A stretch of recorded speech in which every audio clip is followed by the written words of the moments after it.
Is it Idaho? Okay. Sorry, guys. Oh no. Is this? Am I still in the wrong live?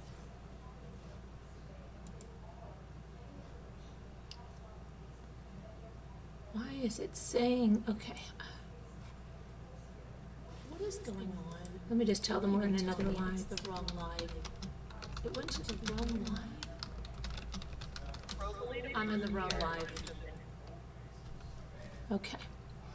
Let me go in this live. I don't know why. Let me get rid of this live. Hang on, guys. I'm telling you. Were you talking to me, Nikki? No, it's me, Rosalita. We're live. That's all. You could stay on. Stay on with everybody else. We're gonna. Yeah. It's just I just wanted you to know in case you didn't want to have a hot mic or something. You know.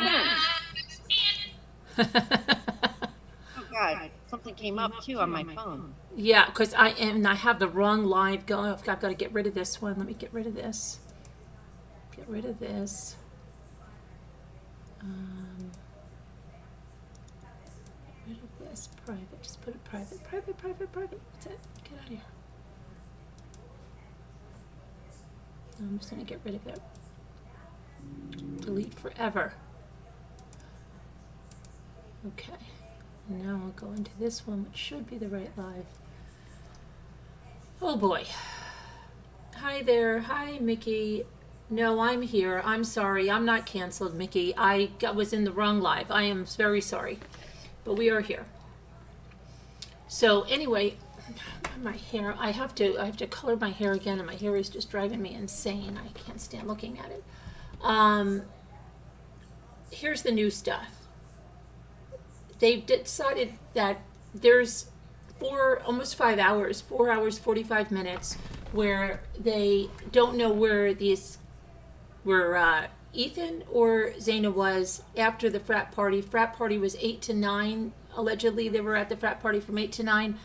But then from 9 to when they arrived back at the house at 1:45 a.m., they don't have any timeline for them. There were no cameras at the frat party to see them leaving or whatever, but the frat house president is saying no, they were there at that time. Now the police are saying, look, if you were partying, if you were doing something you shouldn't have done, don't worry about it. It's okay. Just come forward with the information. So kind of like an amnesty thing, but they don't know where they were during that time. Like, how do we even have that they left the party other than someone's word or something? I mean, I don't understand. So where were they? That almost 4 hours, 45 minutes, almost 5 hours. Hi, Rosalie. So, hi, Christy. Hi, Mary. Hi, Pamela. Welcome, Mickey. I'm glad you could join us. So, and we're going to have call-ins too. So if you want to call in, all you have to do is email me, and my email, I put it in the video description, and it's also, if you put an exclamation point in email, it will give it to you. So there's that. And then there's this post that was posted that even Brian Enton shared, and I'm just going to read it to you. Understand this was posted on social media. See, so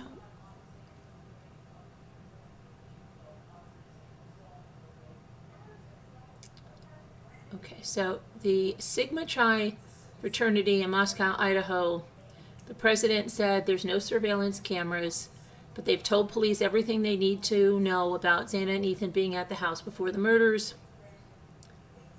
Again, if you have any tips, 208-883-7180.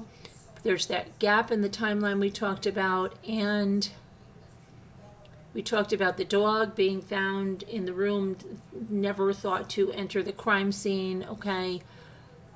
And let's see what else we have. I want to get to that post that I want to tell you something. Just 1 second. I'm going to grab this. Hang on.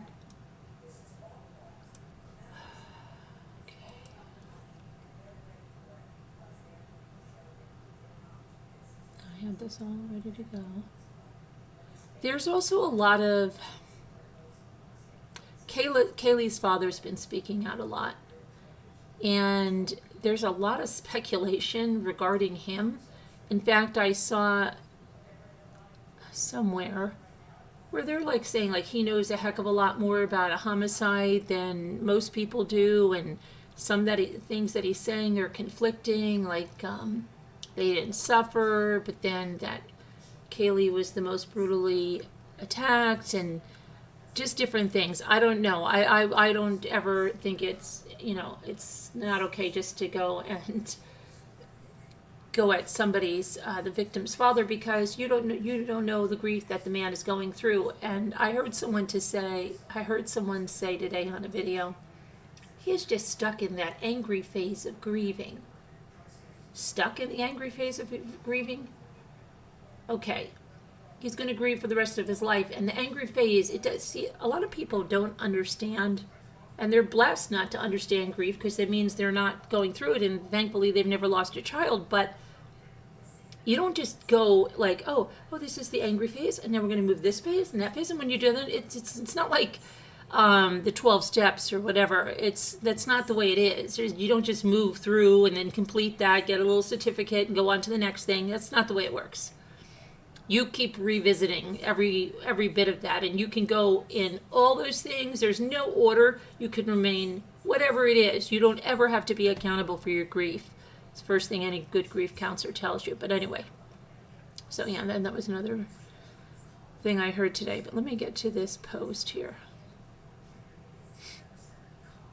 I wonder, did they take this down? Because I just went through this post and read it. And now I can't, let me see.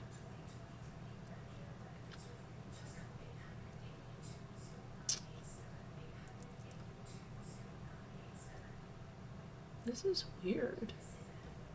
Maybe he took it down. There was a post.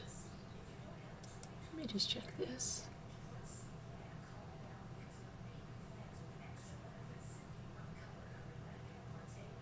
Very strange.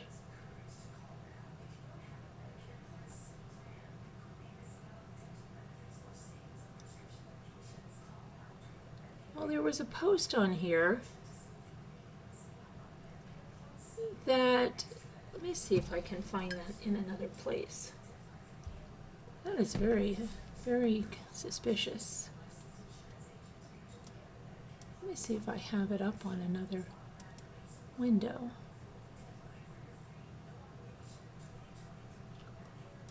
There was a post with someone talking about how they have law enforcement in the area, and again, grain of salt kind of stuff, but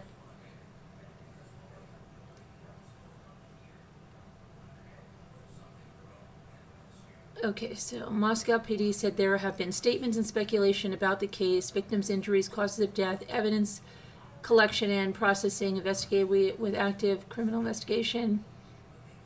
Law enforcement hasn't released any additional facts to the family or to the public.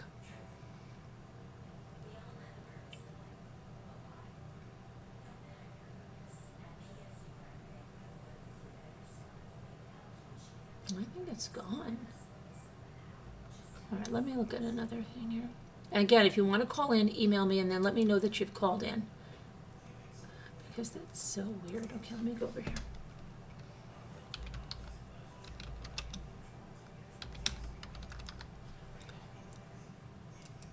I'm sure I'll find it over here.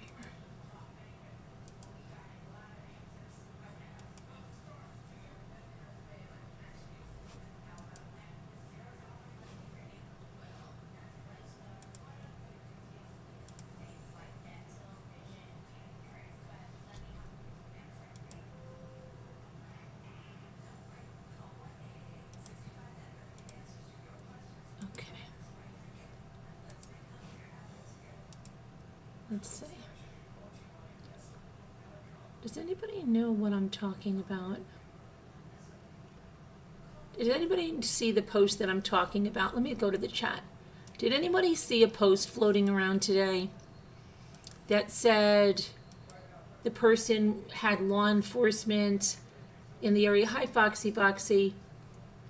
I shared you out on our true crime disc. Oh, thank you, Foxy Boxy. I appreciate that. Did anybody see that post that I'm talking about? I feel like I'm going crazy, which is not unusual, but hi, LMNW. Hi, Whisper to Me. Hi. I literally saw this post, and it's, hold on a minute. This is so crazy. Where would it go? I found it. I found it. I don't know why. That's, oh my gosh. Okay. So here was a post, and I guess it was posted on social media. So you take it with a grain of salt, but sometimes there are things that people know, right? So you just like when there's, we would never spread it as fact. You know, I have it on good authority. My cousin is a cop in a nearby town, but called in to help in Moscow once school started back up. Apparently, the investigation is looking directly at the Sigma Chi frat party that Ethan and Zaina attended from 8 to 9 p.m. He did not have any update on their timeline after they left from 9 to 1:45, but did say it looks like the investigation is honing in on 2 suspects from the party that night, and an update shared publicly name them by the end of the week. Should name them publicly by the end of the week. Sigma has made their socials private and removed all info from Facebook going back a few years. They believe Ethan and Zaina were the main target stemming from an argument that night. Now, that contradicts what Kaylee's father's saying, right? That they were the main target. So, you know, I mean, it's back and forth. The downstairs survivors could hear 2 males rummaging through the room above them. They figured it was an after party. Now, we don't know anything about that, right? We haven't heard that. But we don't know what's going on with the police. So, like I said, grain of salt and see what happens. Figured it was an after party, locked the doors, went to bed. When they discovered them in the morning, about 30 minutes before the 911 call, they called their friends at Sigma. Now, were those friends from Sigma? Do we know? I don't know. To come over, who in turn called the police. It's right across the street, and for whatever reason, they believed it was people from Sigma upstairs around 2:15 that night. Back door was left open. One was dead in bed, the other blocking their room's door with their body. Police just updated their Facebook to reiterate that they are not looking into the activities of that night, only the murders. Again, which means if you were smoking, if you were doing illegal things, don't be afraid of going forward with information. They're not looking into what you did that night, just the murders, which to me suggests something went on, fight, drugs, etc., and spilled into anger later that night and got them killed. Also, didn't want to release profile they created as if they could cause undue fear in the community. More coming shortly, this person says. Now, let's see what it says about this. I'm just going to see what they're saying about this in the comments. So, but we do know what is true, that the police don't know between 9 and 1:45 what went on.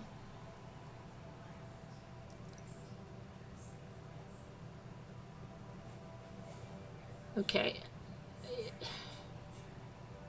Let's see.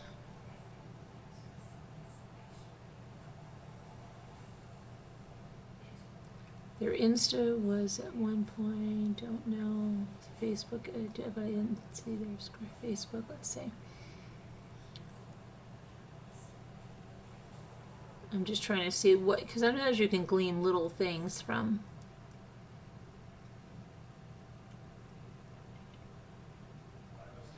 How did they know it was 2 males rummaging around the rooms? Exactly.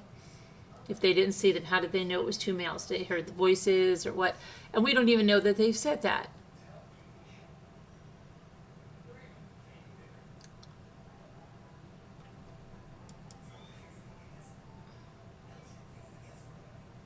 Okay, and somebody said utter BS. This is nowhere on the news and has certainly not been brought up by the Moscow law enforcement.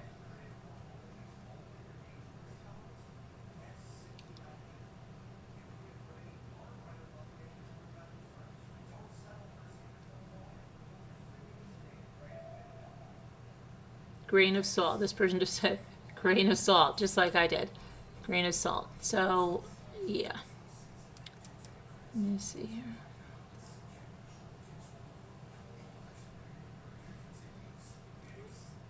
Now, Gabby Petito's parents have filed a motion to add Stephen Bertolino, the Laundrie family's attorney, as a defendant in their lawsuit.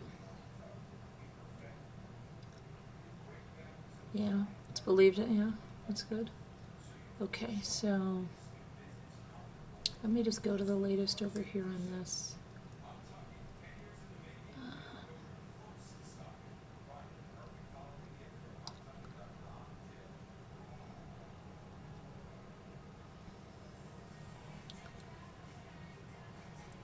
Kaylee's dog, Murphy. During the search of a home, a dog was found in a room where the crimes had not been committed. Officers did not find any evidence on the dog and no reason to think that the dog had ever entered the crime scene. And then we heard about the stalkers, those guys from that local business. They said there's no connection to them in the murders, and they were just trying to pick up girls, evidently. And so anybody that wants to call in, I'm going to check my email to see if you've emailed me.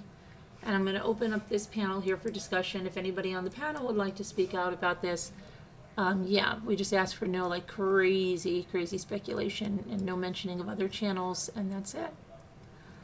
Okay. So,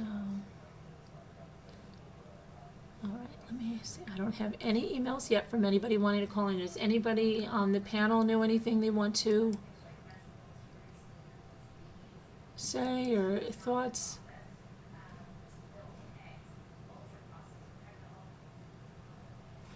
Hang on one second. I'm just going to lower that volume. Of course, there's nobody in there watching that.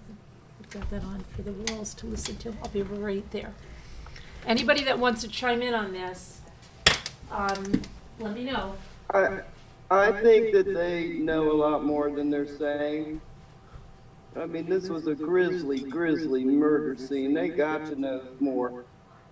I agree with Linda. I tend to agree with that. I think they're holding back Whether something. they touched the walls or the fridge or a door jamb or something. You know, they had to do something to leave some evidence. And I think the police, you know, focusing in on them.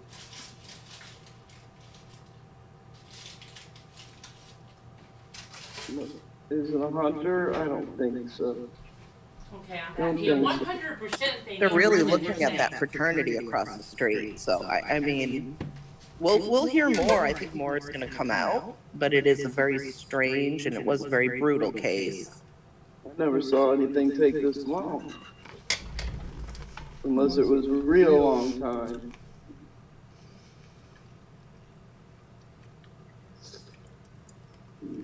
You know, they always say they can see our car license on the back of our cars from a satellite.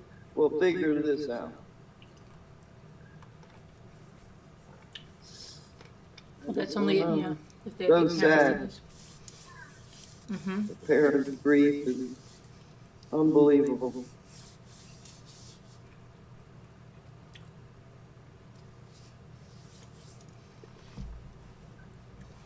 So, I don't know. I think, of course, they know a lot more than they're saying. Of course, they have a lot of interviews. Really, Foxy? Let me see a big echo again. I'm trying to see what we have on. Let me go.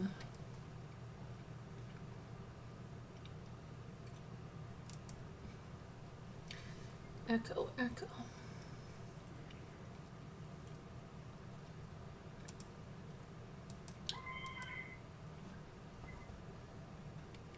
think I hear myself echoing. I don't know why. I'm trying to figure it out again. I did something on the track mode last time. Let me see what I did.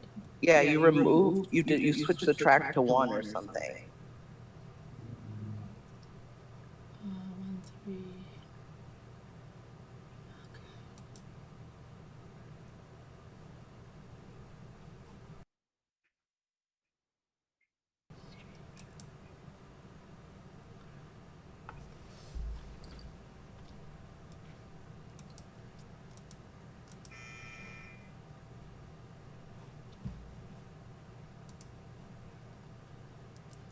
There's a way to get in.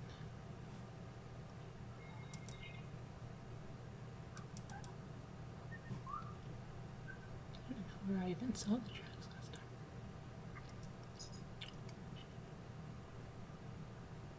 Okay. Designates.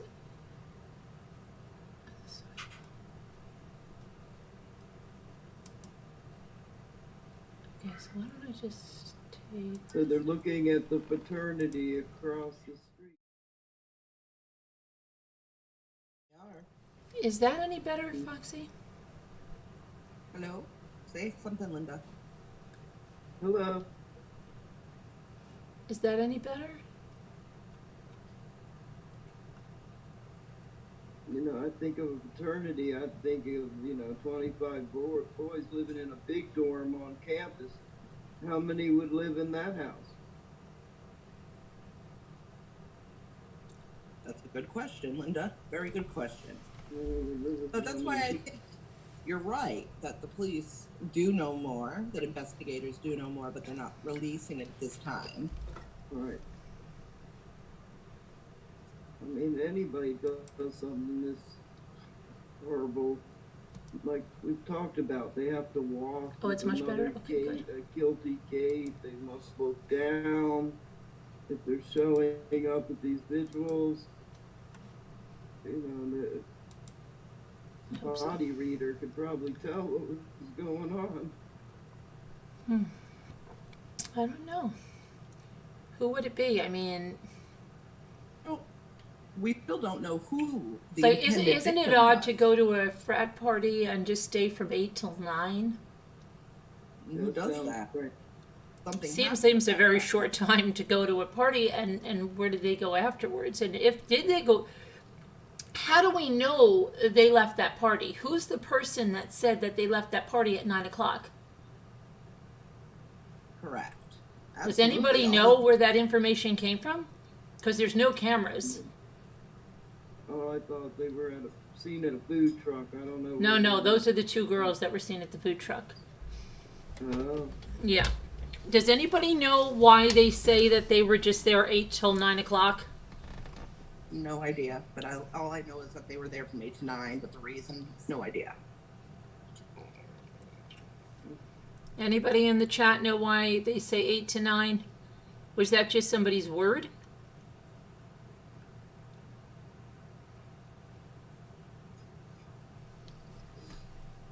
Let me see if I can find out.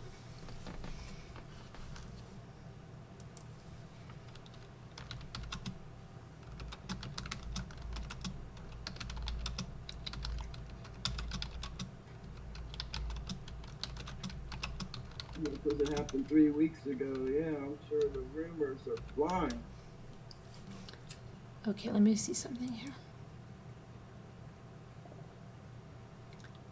Tell his boyfriend, somebody who she didn't know was in love with her, that, or whatever, if it's focused on one person. Tell his girlfriend, of somebody else that she flirted. It could be 10 scenarios. Okay, so supposedly earlier in the night, he is a triplet, okay? He has a sister and a brother that also attend that university. And his sister was at some type of a Betty ball, and Ethan was her date there, and went earlier. What kind of ball is that early in the evening that he's at a frat party at 8 o'clock? None of this makes sense. Yeah. Never heard of the old Betty Ball. Were these girls sophomores or were they first year? Second year, third year, fourth year? Hold on, I'm pretty sure.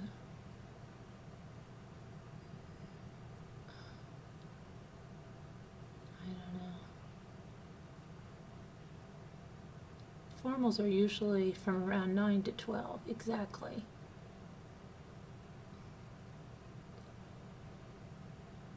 Something's Is there a weird. way that you can find out what time the specific thing went on? The football game was a 4 p.m. kickoff, and they were reported to have attended the football game earlier in the day.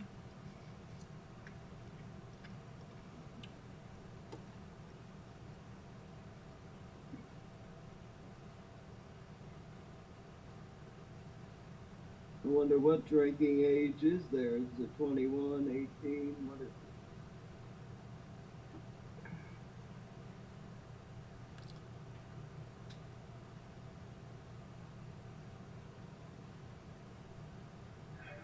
Hang on one second.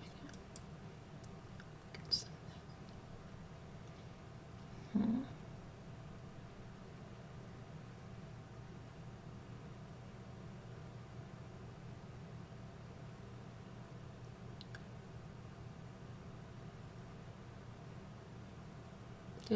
Okay, so Ethan's 20 years old, is a freshman, a member of Sigma Chi, majoring in reaction sport and tourism management, health and human services. Oh, One of the Mike, triplets that attended, what? of $20, and he said, What? "Feel good. This one will be solved soon. Think positive, all." Thank you, Mike. Thank you. Staying overnight with his girlfriend. thank you, Okay, Mike. then you have Xana Kernoodle. She's 20. She's a junior. So he was a freshman. She was a junior.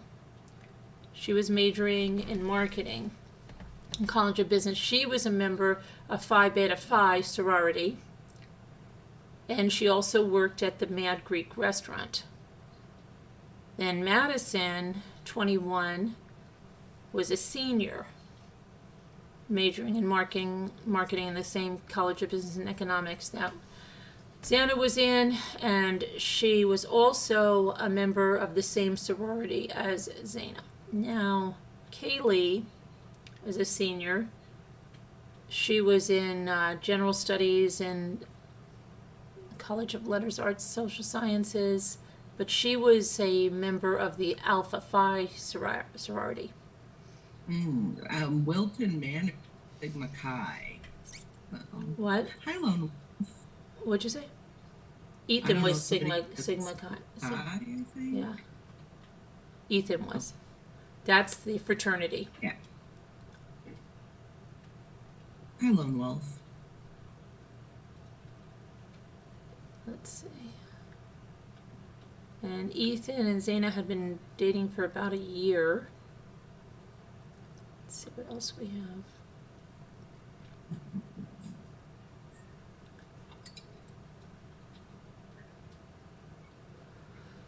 I want to just see where they got this. Who said about this thing?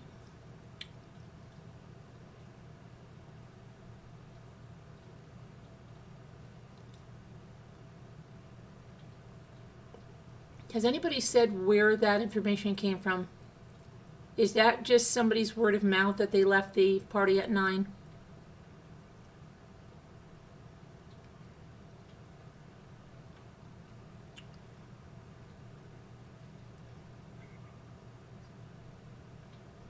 Okay, so let me go back. November 12th. 3 p.m. on November 12th.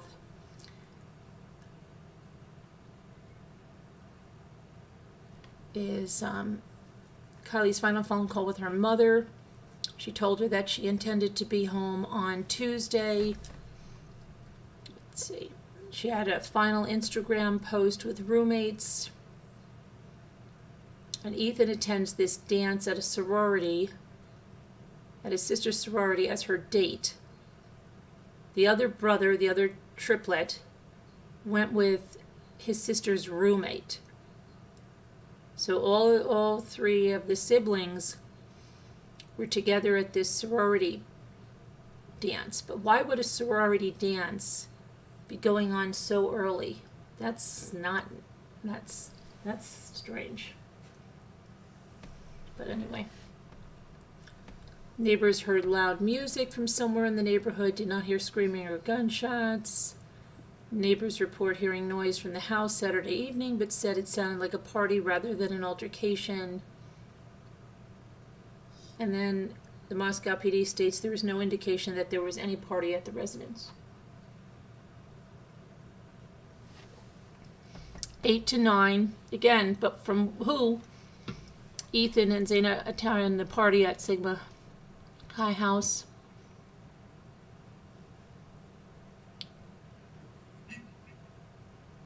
And 10 to 1:30, Madison and Kylie are at the Corner Club bar. They took an Uber to get there. Then they were seen at that food truck.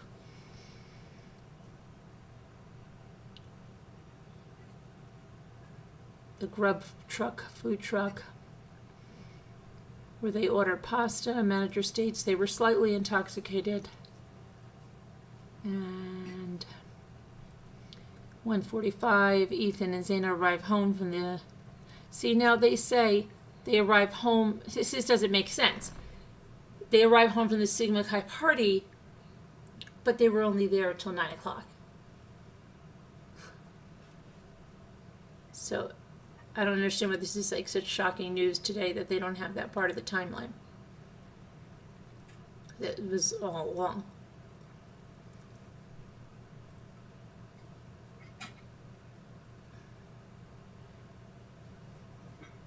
We have somebody weighing in here on the chat. You just read their comment. They can call. You can call in if you'd like to call in. All you do have to do is send an email. But let me see. Let me put the email link in. If you want to call in, that would be great. He says, I don't think their timeline matters as much as seeing as they weren't believed to be targets. I'd be more interested in Kaylee's ex-boyfriend's timeline as she seems to be the target. And that's what I've heard. Okay. Was the target, but now, I mean, we're not 100% sure yet. I don't think the timeline matters as much as saying they weren't believed to be targets. Kaylee's ex-boyfriend's timeline, she was the target. Dr. Lipschitz,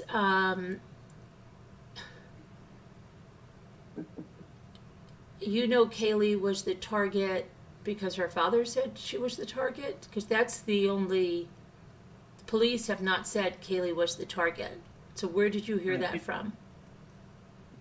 We don't know yet. Yeah, we're not 100% sure.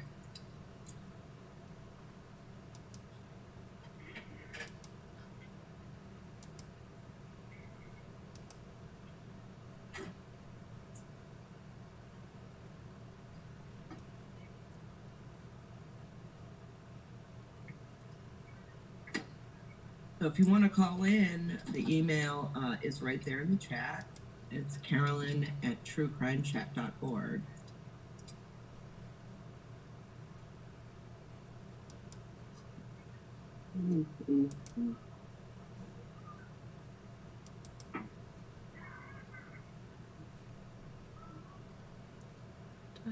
Ex-boyfriend got cleared. Too early for sleeping, living so very close.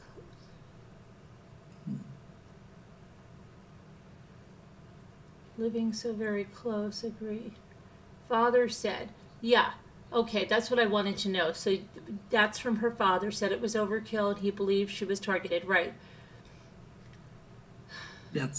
Yes, he's been around a lot, saying a lot of things, but there's also a lot of things that he's saying that law enforcement said that they didn't release anything to the family saying any of that. So is that just what he believes? You know, and is he really being that close to the case? You know, and that being his daughter, you know, I'm saying that's not real. It's not real evidence. It's what he said and what he feels. But he's also a parent that's lost a child in a very brutal way. So Right. that's not like, it hasn't been released from the coroner and it hasn't been released. It, you know, there's nothing like a formal report that she had what injuries compared to another. We have to wait and see. He compared Callie and Buddy sometimes. How do we know that? Okay.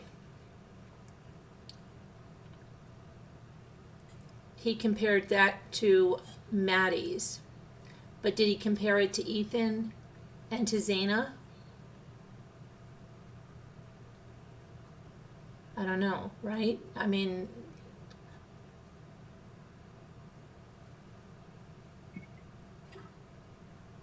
how do we know she wasn't just more brutally attacked because she fought back?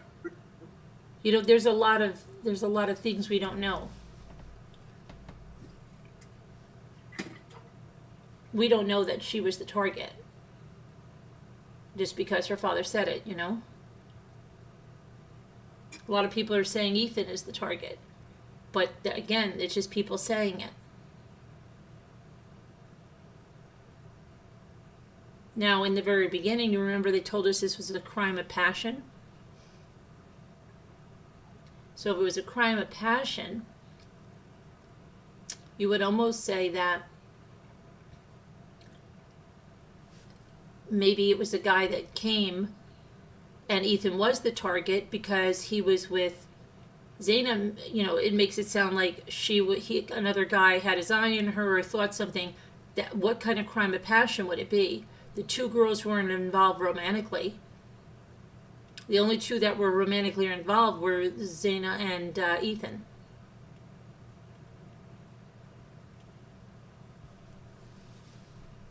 And the other factor is, okay, yes, the ex-boyfriend of Kylie, who they were both calling Madison and Kylie, that's another thing. But they were calling him. He wasn't calling them. So it didn't seem like he would be, I would say if he called them like 15 times in 15 minutes, it would seem that he was watching and keeping tabs on her. And then, I don't know, I don't see it that way. On here.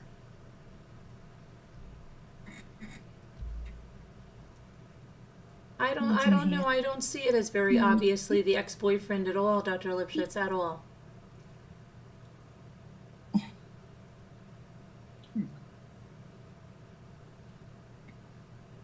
No, Kaylee was she wasn't staying there. She lived there.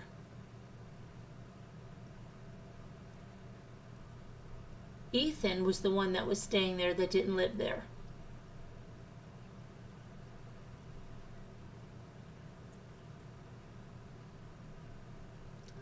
I don't think it's very obvious that it's the ex-boyfriend at all. He has been cleared. I don't know if you've seen, he just doesn't even look like the type that I know, and there's no type, but he doesn't even, none of his actions show, like, if he was calling, if he was hounding them, following them, but he wasn't even answering their phone calls.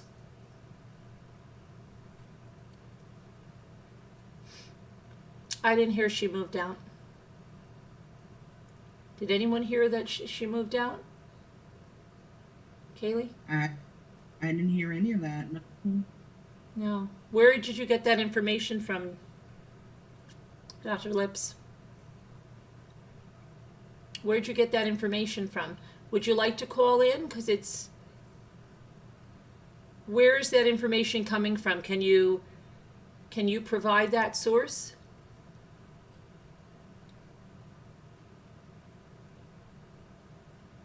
Hi, Whisper. Hi, Mike. Find me a link. Yeah, you can email it to me. Thank you. Hi, Shayna. Meaning if there was an argument altercation with Zane and Ethan and an unknown party, K and M could have been unfortunate witnesses. Exactly. We don't know that she was the target. I know her father said that, but her father's not law enforcement, and her father's a grieving father, and so many things are going through his head. Her family said she had moved out and only went back to show Maddie her new car.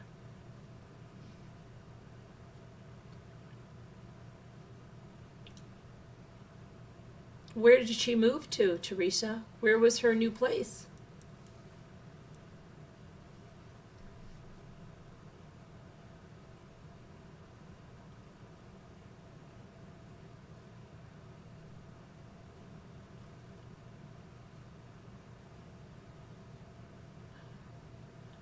Rumor is as the watcher from the food truck.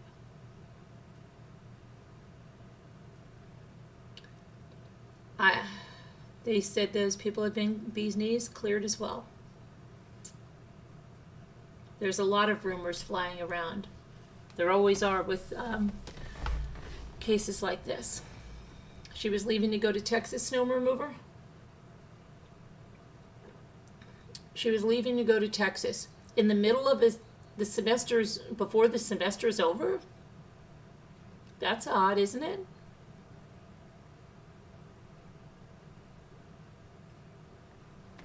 Wouldn't she at least be staying until the semester is over, Snow?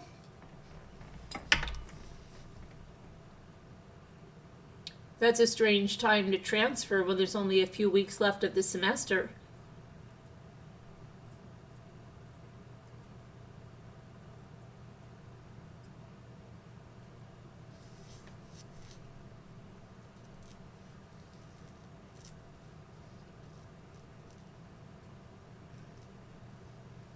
Her parents, then in January, a month-long trip, then February, a new job.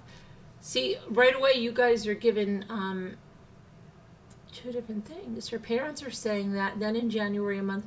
So she was done with school, or she dropped that semester? Because how are you done with school before the semester's over?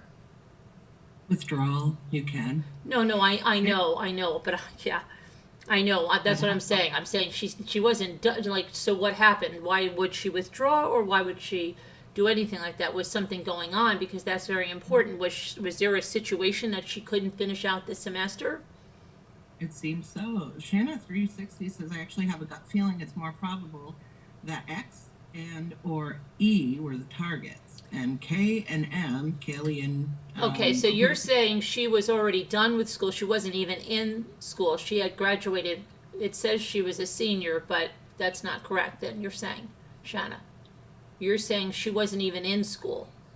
Okay. She was just staying there and then decided to go to Texas. Is that what you're saying? They're saying she graduated. She finished over summer semester, Shanna. She graduated, so then it's false that she's a University of Idaho student. She's a graduate then. You're saying she wasn't involved in any classes at all. Hi, Alley Cattails. It's been a long time. Your source is Moscow Law Enforcement website. Hi, Fairley Farmhouse.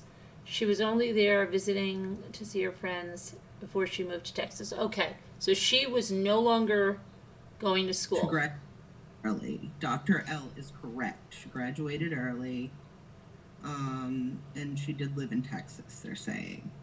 Came back to visit for a weekend to show off her new car. She was alumni. You can graduate in the fall. Yes, my daughter did that, but you finish the semester.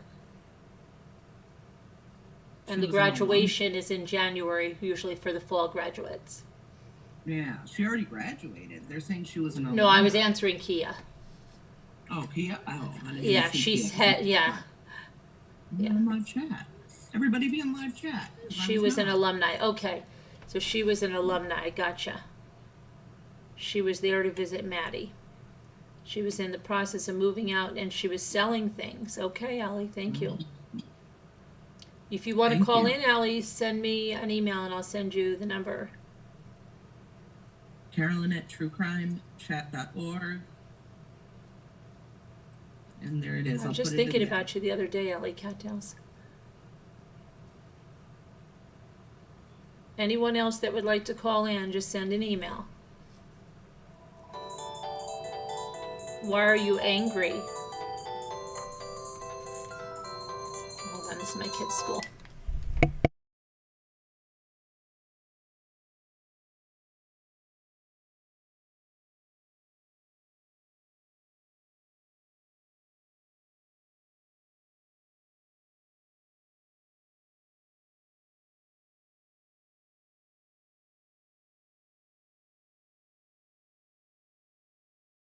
Two-hour delay tomorrow.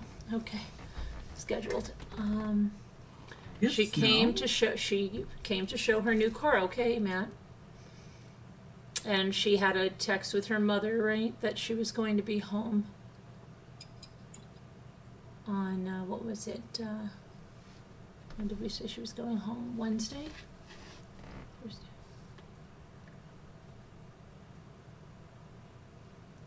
Shanna says, I just feel like there's a huge piece of key evidence in that gap of time. Of course, yeah, right? We don't have any concernings and Ethan's timeline exactly.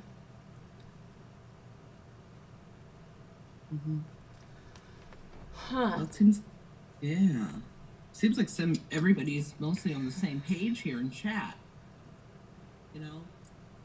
Yeah, but why? I mean, the first thing that was released was crime of passion. That was the first thing that was released about this case. Watched it interesting. On her dad. From the dad to the ex-boyfriend. The body language from the dad to the ex-boyfriend is telling, she said. But I don't know. I think if the ex-boyfriend, why wasn't he answering their calls? Why wasn't he seen? He wasn't even seen around them at that bar, right, where they were for hours and hours. He wasn't seen around them near the food truck. He wasn't calling her. He wasn't obsessively calling her that we've heard about or anything. And he wasn't even answering. That's a distraction, my thoughts. I believe it. What if he didn't have his phone on him? What if he left his phone at home and had something else on him? A different phone, a burner phone. Right, only not to be involved at this time. Correct. Correct, Ellie Cattails. Thank you. Graduation is this weekend there. Could have been done with all her in-person work weeks ago. She wasn't going to school there, Kia. They said she wasn't. She graduated during May or something last year. Not this year, not last spring, I mean, sorry. Mm-hmm.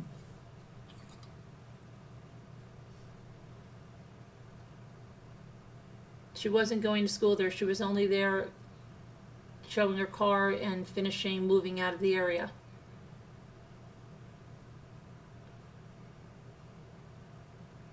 If you had bad intentions. Yeah, would you answer the phone? Yeah, no. Would you? I get that, Mike, I get that. Yeah, but I don't know.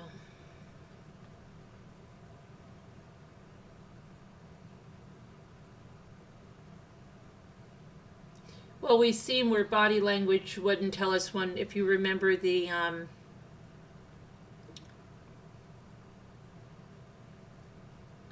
why is her name escaping me right now? The woman in Texas who she was abducted with her baby and by that Megan, Firamuska. Well, if you looked at the body language of the victim's husband, he was fidgeting, he was looking down, he wouldn't make eye contact. He had all of the classic symptoms. Oh my gosh. Mm-hmm. I can't even talk today. The features of the way he was talking and all of that of someone that's lying. Signs, the signs. You looked at him, all the body language experts, so many, and oh, look at this guy, he's lying. Look at this. And just lay people, he's lying, all of that. Shane, right. And he wasn't involved. it wasn't him, but boy, like 90% of the people saw that interview and said, oh, wow, this guy, something's wrong with this guy. You can't always go by that. That's not always, sometimes, but not always the predictor. There are some people that are naturally, fidgety. They can't make eye contact with people sometimes, and it has nothing to do with telling the truth or lying. And that is true, Carolyn, 100%. Shane Carey, yeah.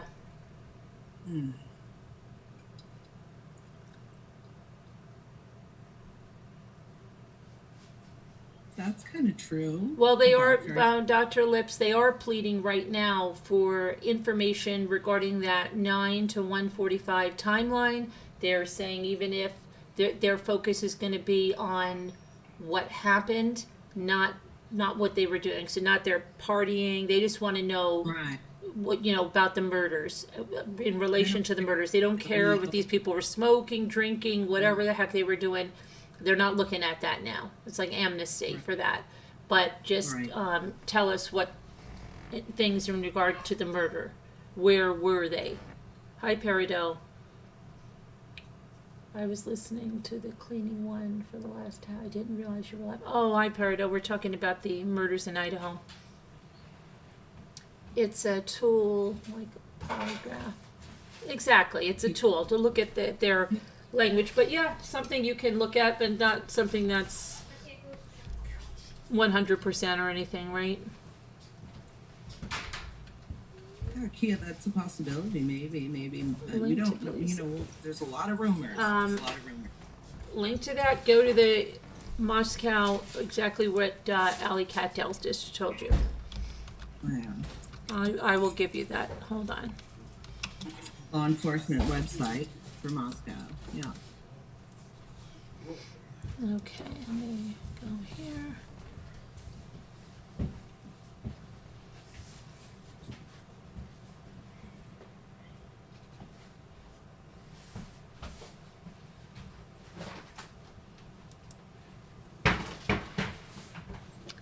Okay. December 5th. Okay, so here's the official update on December 5th from them. There have been statements and speculation about this case, victims' injuries, causes of death, evidence collection and processing, and investigative techniques. With the active criminal investigation, law enforcement has not released additional facts to the family or to the public. We recognize the frustration this causes and that speculation proliferates in the absence of facts. However, we firmly believe speculation and unvetted information is a disservice to the victims, their families, and community. The Moscow Police Department is committed to providing information whenever possible, but not at the expense of compromising the investigation and prosecution. Of course not. Detectives continue investigating. Whoops, hold on a minute. What occurred from here it is, Mr. Dr. Lips. Okay, I'll put this up here. Let me show you this, because that's the easiest way to show you this. Here's what I'm talking about. Here we go. Detectives continue investigating what occurred from approximately 9 p.m. on November 12th to 1:45 a.m. on November 13th, when Ethan Chapin and Zaina Kernoodle were believed to be at the Sigma Chi House in University of Idaho campus, 735 Nesp Purse Road Drive. Any interactions, contacts, direction, and method of travel, or anything abnormal could add context to what occurred. Detectives continue processing and working through more than 2,645 email tips, 2,770 phone tips, and 1,084 digital media submissions. We believe someone has information that will add context to the picture investigators are creating of what occurred that evening. Our focus, here it is, Dr. Lips. Our focus is the investigation, not the activities. Your information, whether you believe it is significant or not, might be one of the puzzle pieces that help solve these murders. Using tips and leads, investigators have identified an incident involving Kaylee at a local business, which may have been the Stalker reference she made to friends and family. In mid-October, 2 males were seen inside a local business. They parted ways, and one male appeared to follow Kaylee inside the business, and as she exited, to walk towards her car. The male turned away, and it did not appear he made any contact with her. Detectives contacted both males and learned the 2 were attempting to meet women at the business. This was corroborated through additional investigation. Based on available information, detectives believe this was an isolated incident, not an ongoing pattern of stalking. No evidence suggests the 2 males were involved in the murders. Investigators continue looking for information about Kaylee having a stalker, information about a potential stalker or unusual occurrences should go through the tip line. There have been numerous requests about the dog found at the residence on the morning of November 13th. Arriving officers entered the residence and found the deceased victims. During the search of the home, the dog was found in a room where the crimes had not been committed. Officers did not find any evidence on the dog and no indication that the animal had entered the crime scene. The dog was taken to Animal Services and released to a responsible person. While the dog was in the house, when officers arrived, it has not been determined where the dog was physically located when the murders took place. At this time, no suspect has been identified, and only vetted information that does not hinder the investigation will be released to the public. There is speculation without factual backing, stoking community fears, and spreading false information. We encourage referencing official releases for accurate information and updated progress. Okay, and let's look over here. This is the summary of the whole thing from their perspective. On the evening of November 12th, Kaylee and Madison were at a local bar called the Corner Club at 202 North Main Street in downtown Moscow. They were there from 10 p.m. until 1:30 a.m. on November 13th. At approximately 1:40 a.m., Kaylee and Madison were seen on a video at a local food vendor called the Grub Truck. That was 318 South Main Street, and used a private party that was their Uber ride for a ride home from downtown to arrive at the King Road residence at 1:56 a.m. Investigators have determined that Ethan and Zena were seen at the Sigma Chi house on the University of Idaho campus, approximately see how that's missing? They were seen there. They're not giving you a timeline. They're just telling you when they arrived home. At approximately 1:45 a.m., Ethan and Zena are believed to have returned to the King Road residence. It was previously reported that Ethan resided at the home. However, it has been determined he was only visiting. Detectives believe that on November 12th, the 2 surviving roommates had also been out in the Moscow community separately, but returned home by 1 a.m. on November 13th. The 2 did not wake up until later that morning. On November 13th, the surviving roommates summoned friends to the residence because they believed one of the second floor victims had passed out and was not waking up. At 11:58 a.m., a 911 call requested aid for an unconscious person. The call was made from one of the surviving roommates. Cell phones inside the residence. Multiple people talked to the 911 dispatcher before the Moscow police arrived at the location. Officers entered the residence and found 2 victims on the second floor, 2 on the third floor. Autopsies conducted November 17th, and they confirmed the identity of the 4 individuals and their cause and manner of death as homicide by stabbing. The coroner stated the 4 victims were likely asleep, some had defensive wounds, and each was stabbed multiple times. There was no sign of SA. Moscow is utilizing assistance. Okay, so let's see. What else? Frequently asked questions, rumor control. There has been extensive media interest involving an incident on Taylor Avenue in Band Field on November 13th at 3:01 a.m. This incident was an alcohol offense, which was addressed by the on-scene officer. The call is not related to the murders. We have not changed our belief that the murders were a targeted attack. However, investigators have not concluded if the target was the residents or its occupants.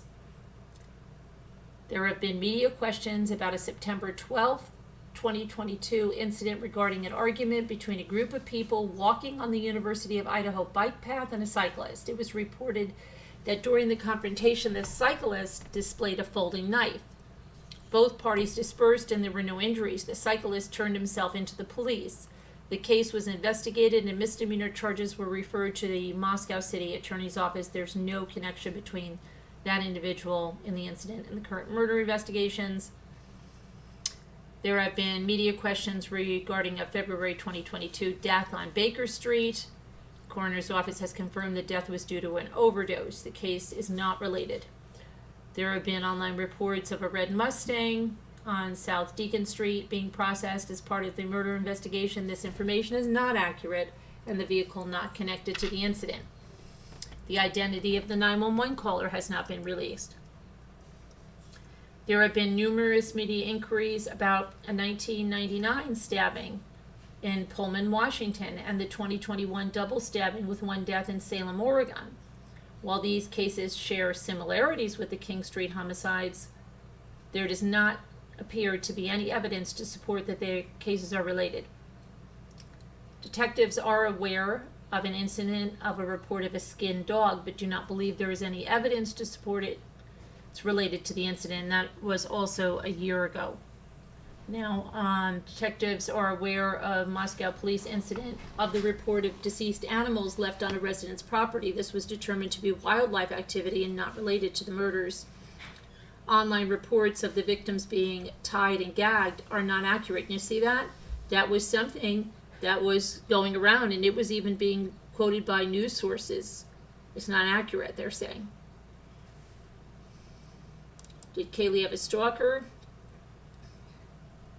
Using tips, leads, and investigators have identified an incident. So this is that incident we just heard about. That's what they have is the stalker incident, is the public at danger. Well, at this time there are no named suspects, no arrests, and no weapon that's been found. Who is not believed to be involved? 2 surviving roommates, a male in the grub truck surveillance video, private party driver who took Kaylee and Madison home on November 13th. The male Kaylee and Madison called, that's the ex-boyfriend, numerous times during the early morning hours of November 13th. Any individual at the residence when 911 was called, or the individual on the lease who moved out of the residence before the school year and was not present at the time of the incident.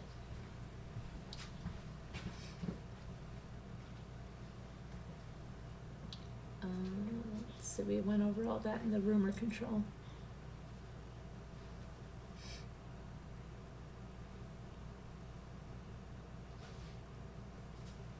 Okay. So let's just go, I want to just go back to the first, where's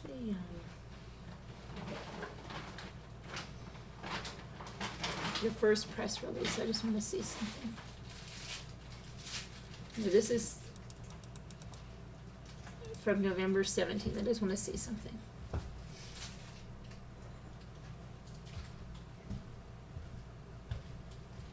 That was just their identities. Okay. Why did I see? Let me see. Let me go to.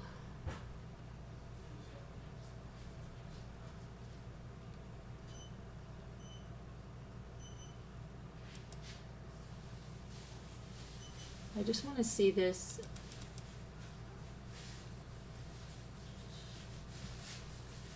See, they're always saying they're not sharing everything with you. When people say they know more, of course they do. At this time, we have shared every piece of information that we can without compromising the ongoing investigation. The incident highlighted that violence, okay, but that's not saying a whole heck of a lot at all in there. I'm just looking for something that I read early on.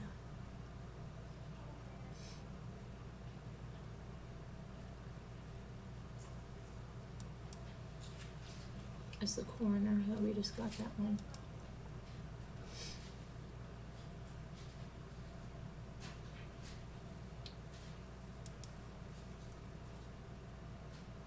I want to just look at this for a second. The cell phone used to call 911 belonged to one of the surviving roommates.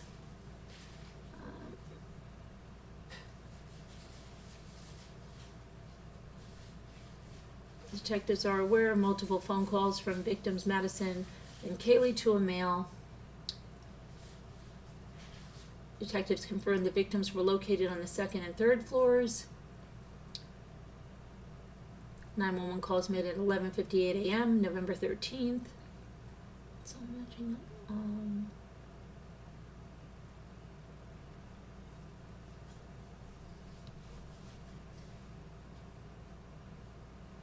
You're listening while you clean house? Okay, Sherry.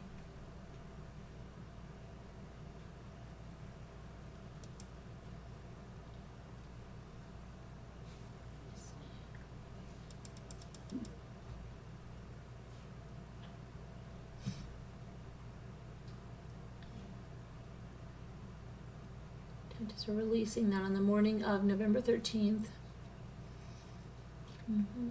It's the same thing. Rumors and speculations continue circulating. Of course they do. Because people want information, and when they can't get information, they're going to find information. And they're going to find it from any source they can. Or they're going to make it up. It's just, that's a lot of human nature. When people want information, they want it, and they're going to believe it from rumors, and they get frustrated, they get angry, but they don't understand there's a reason it's not released.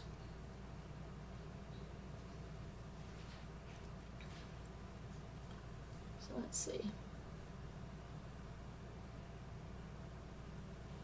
So detectives are seeking all outside surveillance video from 3 a.m. to 6 a.m. on Sunday from businesses, residents within the geographical area. Hold on, go see. Sorry. Additionally, detectives seek additional tips and surveillance of any observed suspicious behavior on the night of November 12th into the early hours of November 13th, when Kaylee and Madison were downtown in Moscow, and when Ethan and Xander were at the Sigma Chi house. Anyone who observes suspicious behavior near those areas or has video surveillance are asked to submit their tips.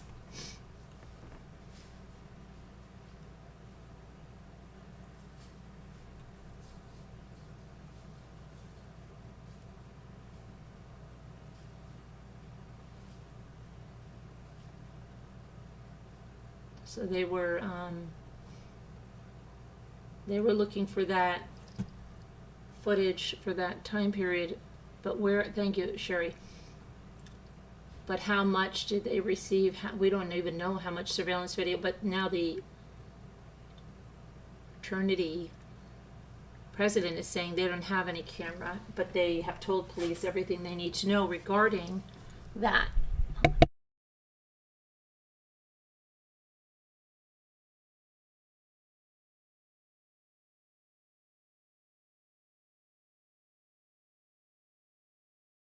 Thank you, Whisper. Thank you, Sherry. Okay, so let me see what you guys are saying in the chat. You read that only Zaina had her bedroom locks changed. I don't know. I didn't read that anywhere. I don't know where you saw that, Annie Millions. Is there a source for that? It's not on law enforcement that I see, right? So it may be a rumor, maybe not. I don't know. Let me see what we hear from Kaylee's mother. Let's see about that.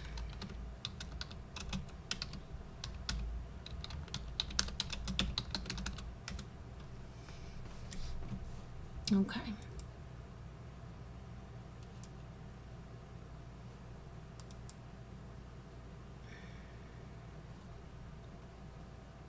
So Christy Goncalves, the mother of Kaylee Goncalves, said police investigating the gruesome crime cleared certain individuals very fast.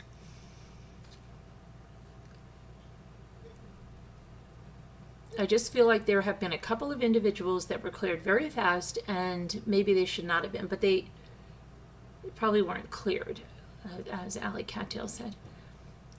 She added that she does not know anything about those individuals, but she thinks police may have cleared them too soon into the investigation. It's unclear if the Clave's family was talking about anyone in particular, but relatives did say they are standing by Kaylee's former boyfriend. I just know that there were people that definitely should have been looked at. Her husband and Kaylee's father, Stephen, said in the same interview that he doesn't know what would prevent authorities from sharing someone's alibi. Detectives with the Moscow Police Department, which is handling the investigation into the murders, said they do not believe the following individuals are involved in the crime. We just went through all those individuals.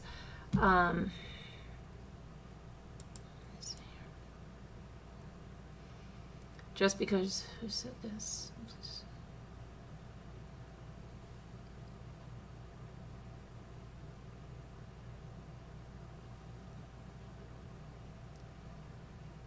Police can't rein in social media rumors, but they can attempt to control the narrative. The former, so this is also a former NYPD detective that's speaking out there.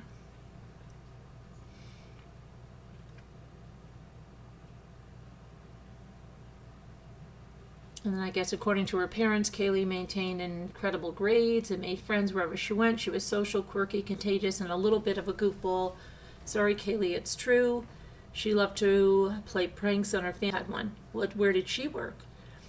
Even in high school, Kaylee loved the nicer things in life and took a lot of pride in buying those things for herself. Sunday will... Okay.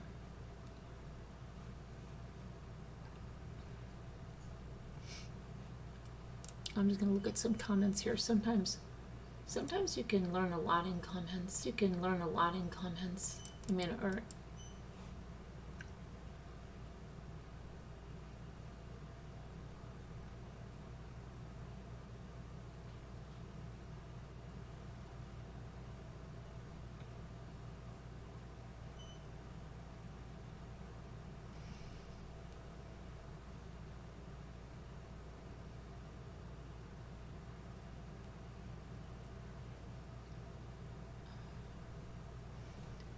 I'm trying to see what's in here.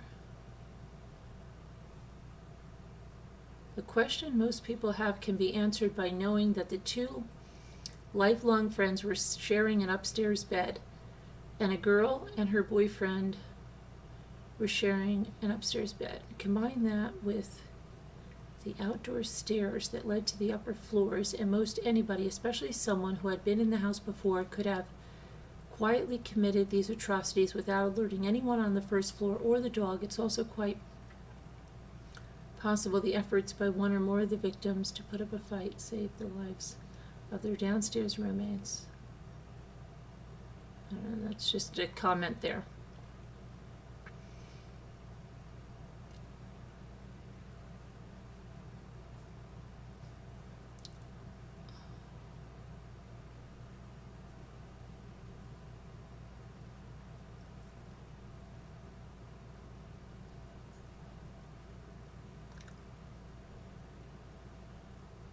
Now, somebody's saying here that two of these people had an OnlyFans account. I have not heard that, but I don't know. And someone's saying paying for a Range Rover. Was that her new? What was her new car?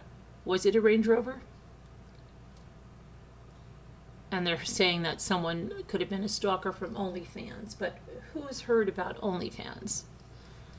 Not who's heard about OnlyFans. But about any credibility of that.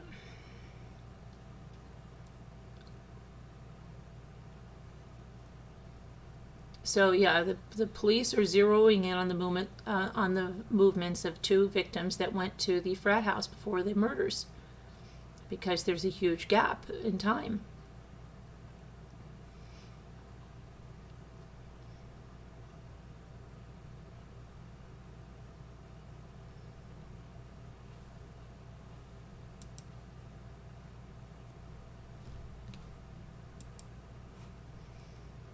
Moscow, Idaho police are looking for more information on the movements of Zayna and Ethan. Here's another source for you, Dr. Lips. This is from Good Morning America. Reported this. about the Moscow police looking for this. Okay. Police say the couple, both 20 years old, was believed to be at the frat house.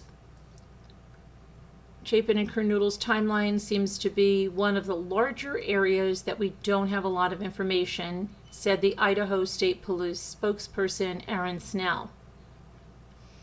So being able to locate what they did that night and maybe who they contacted, maybe any routes that they took home, that would be important for the investigation. Police are also looking for any details that could be relevant in the case overall, saying in a statement on Monday, we believe someone has information that will add context to the picture investigators are creating of what occurred. Your information, whether you believe it's significant or not, might be one of the puzzle pieces that help solve the murders.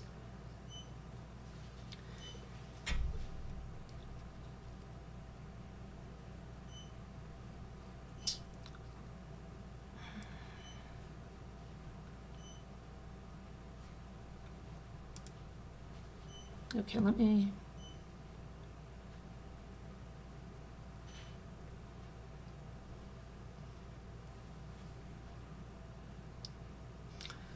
Okay, let me go over back to the chat and see what's going on.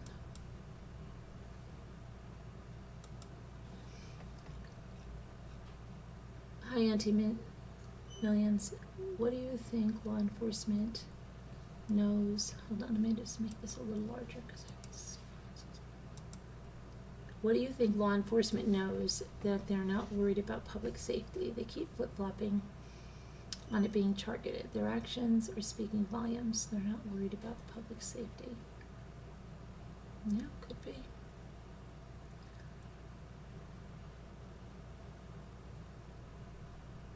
It was a used Range Rover from a used car lot. We heard she got a text job with a hiring bonus and was moving to Texas. Yeah, that's what they said here.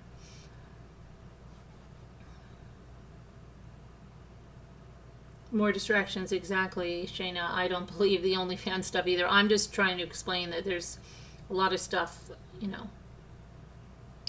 In any true crime case, there's if there's not evidence out there, people will create things.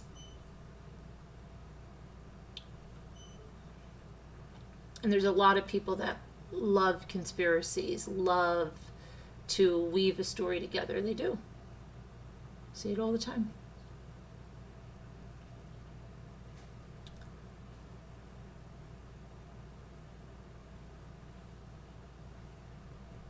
Let me see, you're saying something about Zena, and I'm going to just look it up to see if there's any real source.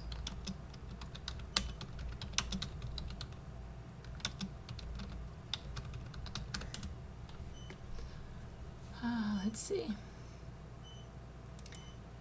Okay, so Cara Denise Northington, the mother of Xana Kernoodle, revealed in a phone interview with News Nation that her daughter's father had worked on locks at the home prior to the murders. The mother said that she believed her daughter's bedroom door had a lock and that Jeff Kernoodle, her father, had visited the Moscow, Idaho house a week before her death to fix a lock. It's unclear whether it was a lock on the bedroom door or one of the house's external doors. A recent photo posted on social media shows that a second floor bedroom appears to show a knob on a bedroom door that does not appear to be a coded lock. It is a possibility that in the intervening years the door locks were changed. The mother shared her frustration with the police investigation, noting that she was getting more information from the news than from officials. Well, yeah.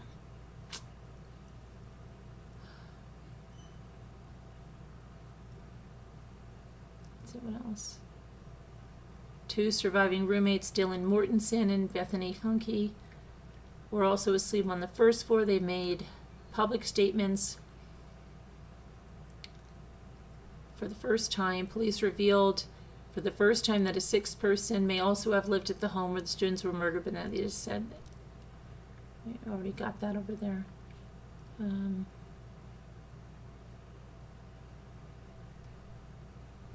Okay, so there's that about the locks, okay. From the mother. Who just came on board here? Anybody have any thoughts here on panel? Let me check out some other stuff here.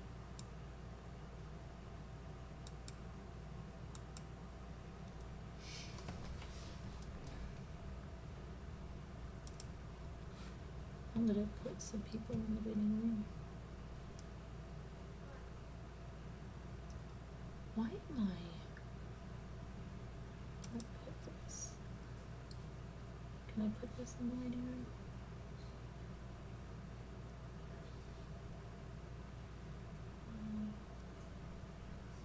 Can't.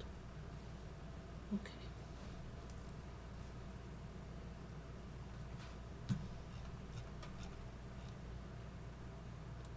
Someone who murdered 4 people is a danger for everyone, no matter what. Exactly, Jeanette. A lot of times they also don't want to create a panic. Hi, Cranky Babushka, how are you? Cranky Babushka.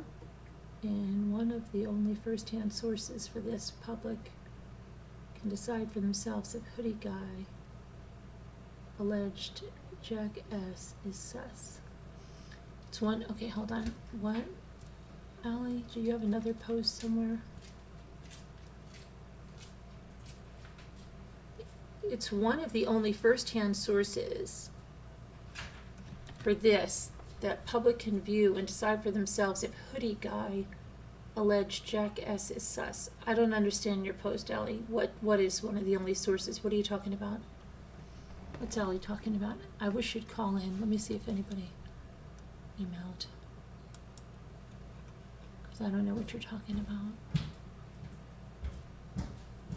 I'll go ahead and post the email again for anybody interested in calling in. Let's see.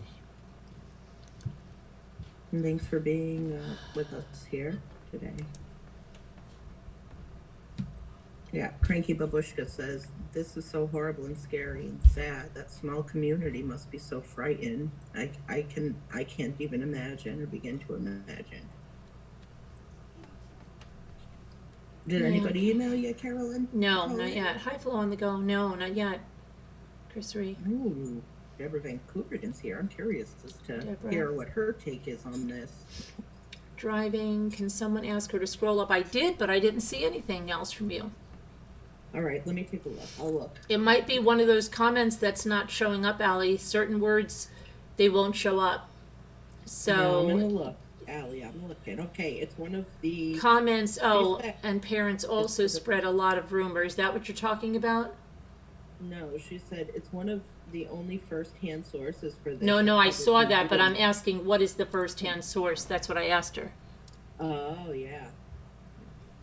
I think she's talking about comments and comments from parents. Mm-hmm.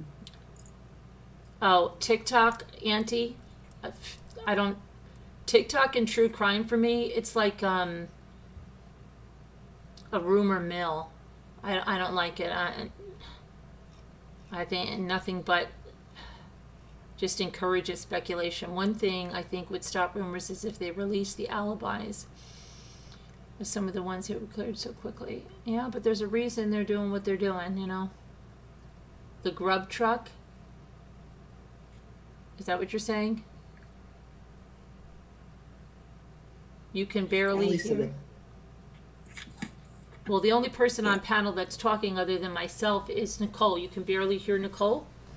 It's okay. If she turns me up, I'm gonna echo for some reason. I'm cool.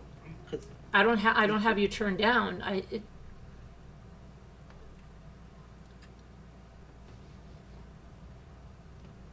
What is that? Nah, she's saying my asterisk. I don't know.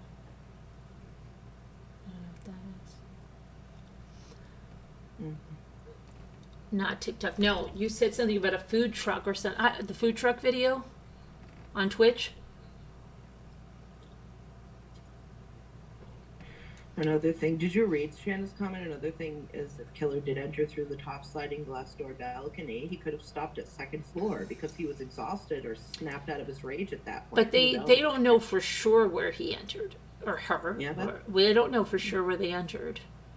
There's nothing. That's all speculation still. TikTok is like watching nonstop footage from a really bad middle school talent show. Yeah, I agree with you, Shauna. But it's all people like that are my age.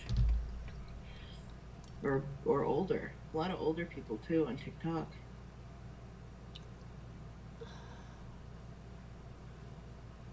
And sus hoodie guy Jack is watching.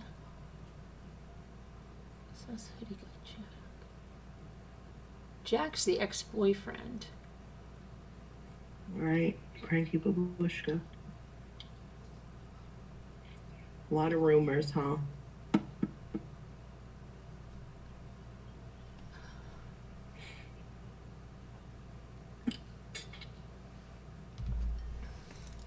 Well, you know, it could be. When Lacey Peterson case happened, when the first thing Lacey's parents said they had 100% faith in Scott, that he wasn't involved, right? And he was. So it can all change. If the family's saying they're standing behind this ex-boyfriend now, that can all change. Everything can change. Everything can change and does change. Change is constant. Have I zoomed in on the trash photos outside of the house to look for what? What do we look? Tell me what we're looking for in the trash photos.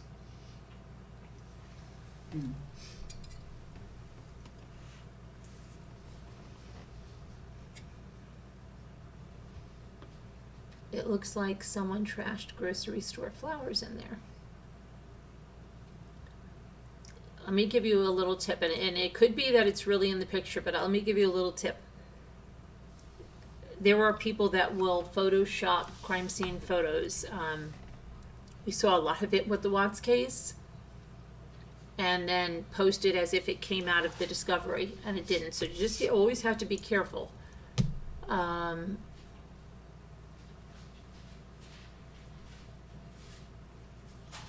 I did see some pictures, but I don't know. You know, I can't confirm if they're real or not.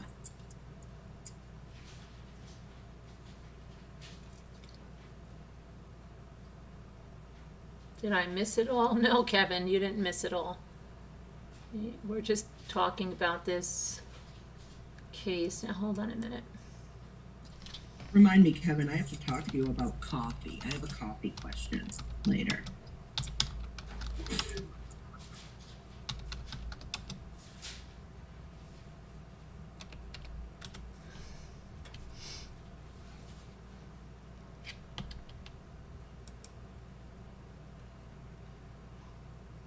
Let me see something.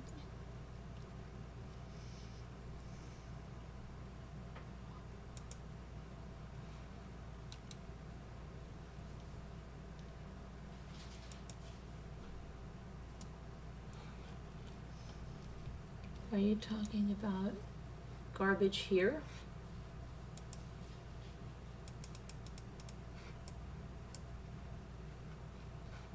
Are you talking about garbage here? Is this what you're thinking is flowers?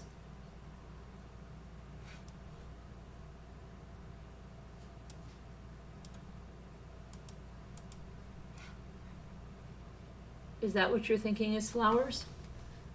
Now, even if those were flowers right there, those could have been in a vase there and they could have died and had to put them outside. Is that what you're talking about?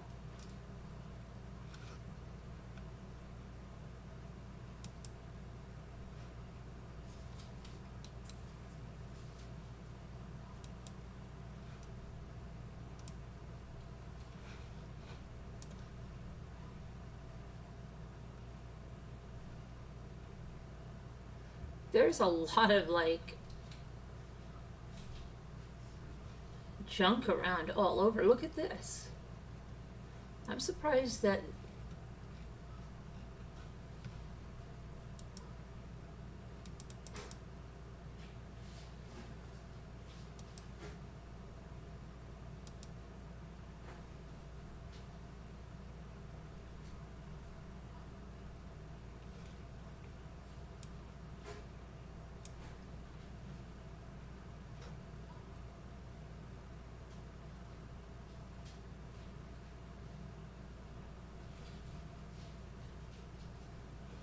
What about this screen that's out?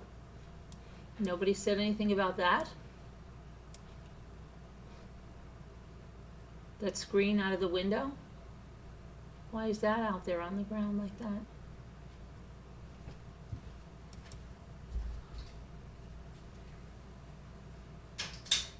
What is all this furniture out here? I mean, it's not.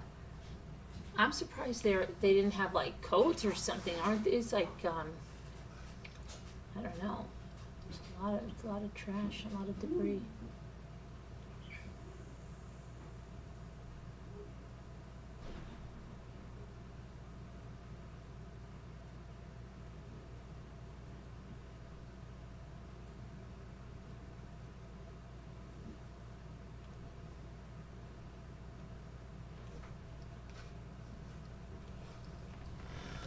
Let me see here.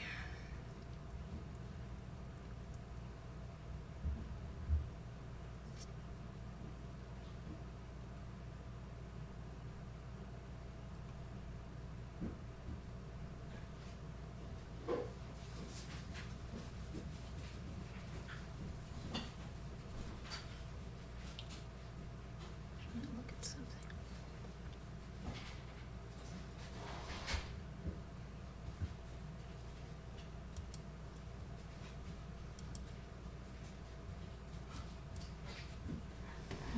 Let's see.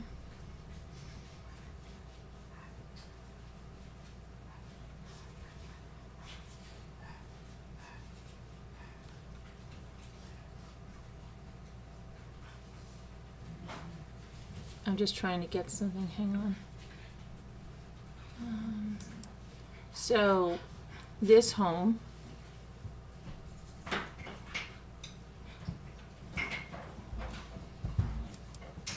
on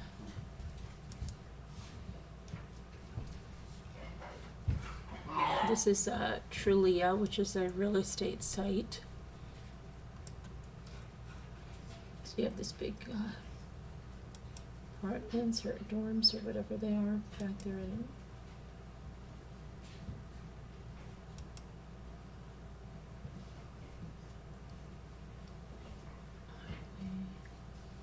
That's Queen Road, Queen. Here's our king. This is that,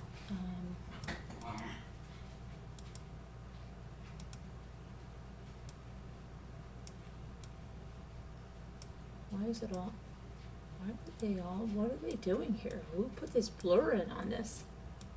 Isn't that I don't interesting? know. Isn't that interesting? The site did that? The Trulia site? Wow. That's already. that's interesting. Huh. Because it's an active crime scene. Maybe check realtor.com. Oh, yeah, I know. That's interesting. But it is interesting that Trulia put that. I agree.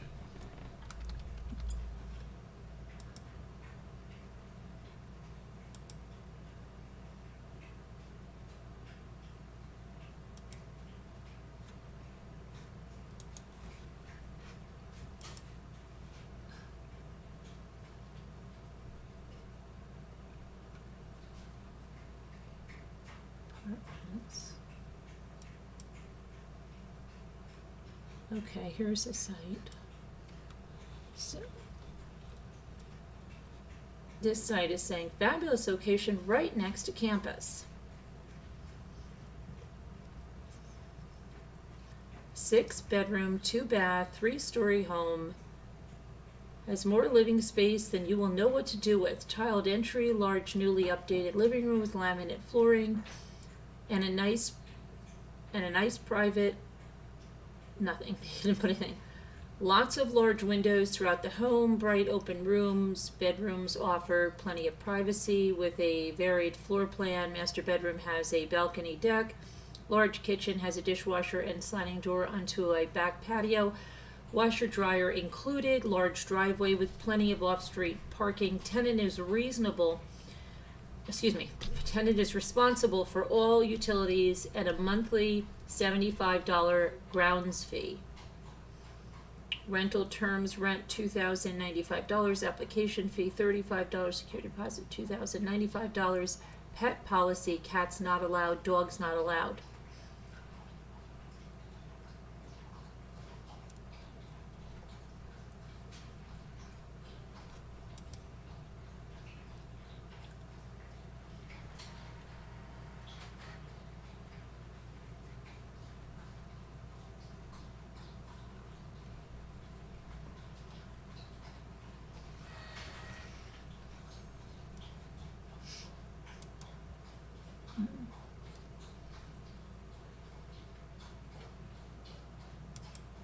Let me see something here. Where's this? Oh, oh boy.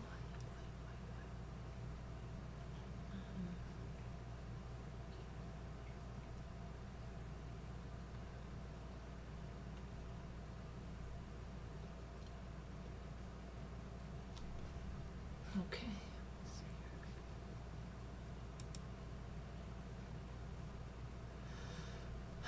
All right.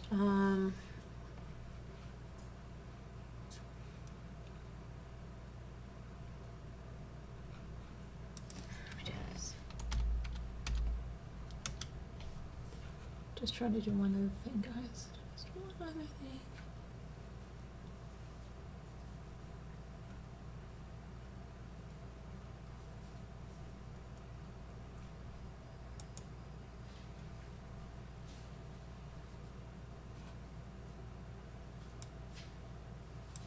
What is this?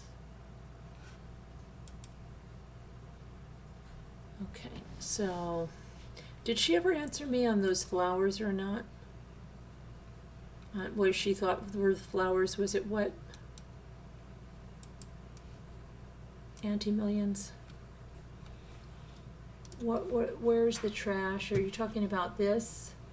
Are you talking about any of this trash?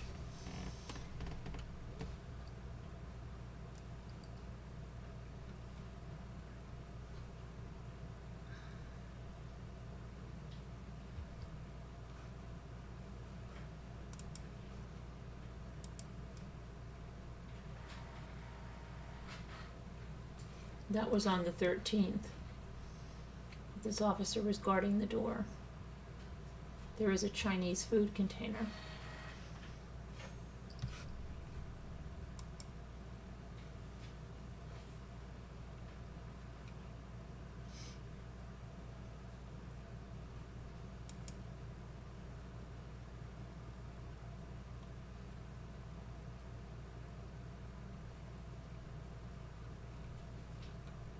These are the okay,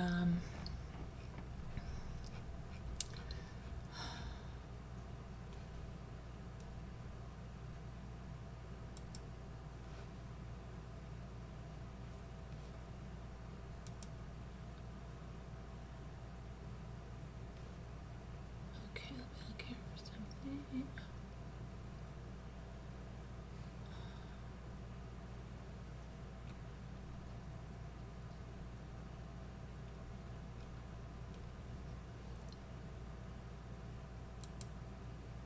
Forensic evidence was collected from the crime scene and is currently being processed. The test results will be used by detectives to assist in the investigation.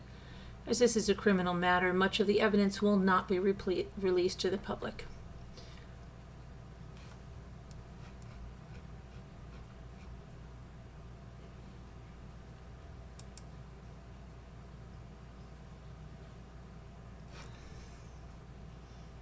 Okay, let me just check something really quick. I don't know if you're answering me. I'm sorry because I couldn't see the chat. I think rent was only around 400 a person. I live there too, Shana said. Sad seeing the white takeout container from the grub truck. Everyone was asking how could he really see if there were no lights on. You can clearly see the string lights were still on. I'm trying to see any millions.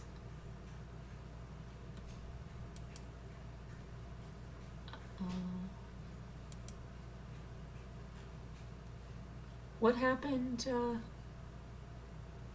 I don't understand what happened to Alley Cattails? What's wrong with Alley Cattails? Sorry, Alley Cattails.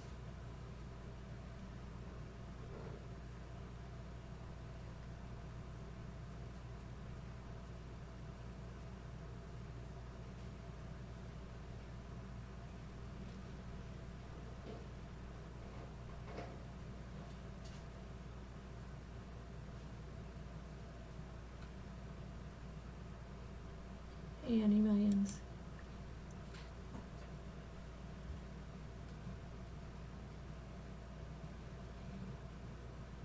No, I heard you, Alley Cattails, but I can't show that video on here.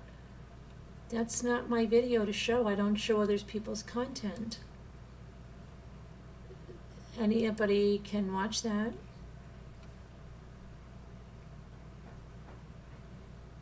I don't understand.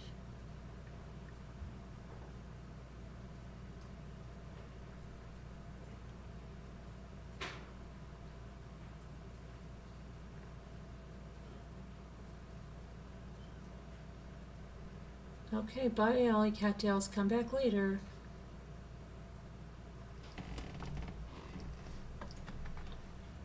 All right. Oh, you gotta run, Shayna? Okay, we'll see you later.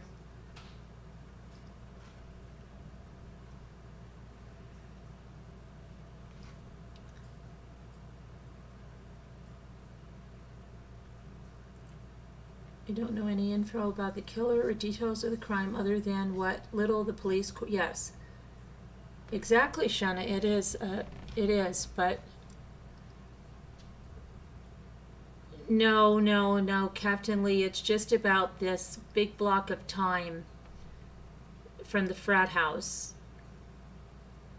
Because it said that Ethan and Zana were only there from 8 to 9, but how do we know that? And the police are saying they're looking for information from 9 to when they arrived home at 1:45. And the frat house president has said that they don't have any cameras. And then the police have said they're interested in the investigation, not the activities, meaning that if kids were partying, if they were drinking, smoking, etc., they're not looking into that. They're looking into anything relating to the murders. That's what we're talking about. Hi, Eva Pohl. That's what we're talking about. Let's see now here. 1 second. Let me see.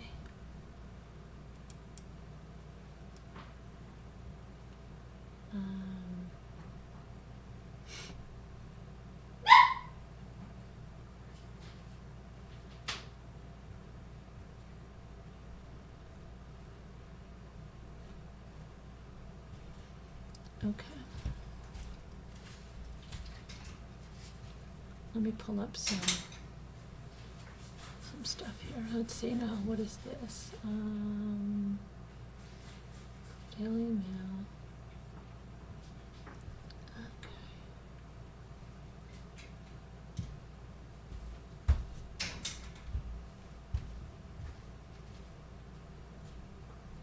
So this is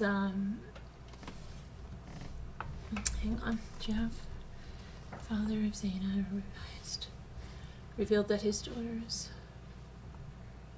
that she had defended herself from the killer. His mom, Stacy, informed. Okay, I want to look at something right here. Zana's father, Jeffrey, revealed that she died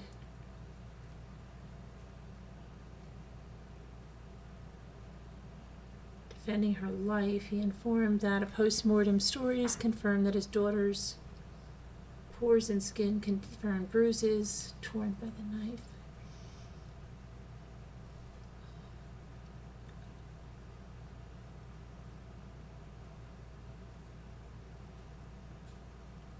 So the entrance door is supposed to be a coded entry. But those are some of the easiest. You know what I mean? There's so many times if you have a coded entry, especially on a house with multiple people, there's so many times people give out a code. Yes. I don't know. I think they're almost easier to get into, truthfully.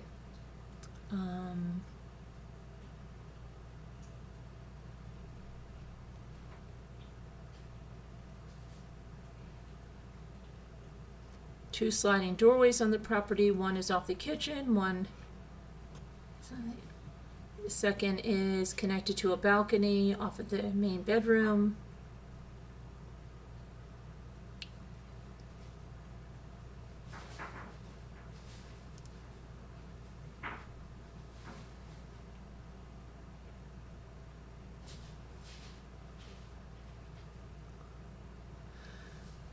Let's see. Dylan was from Boise. North Bethany was a member of Phi Beta Phi.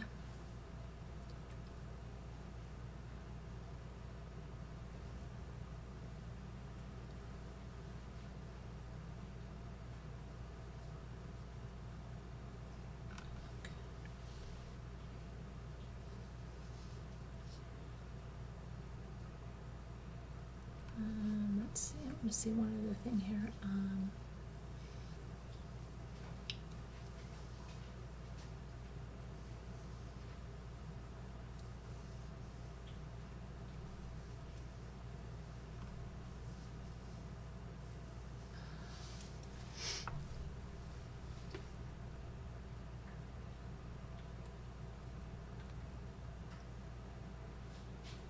Now, who said this? Let me see. Somebody did this not as soon.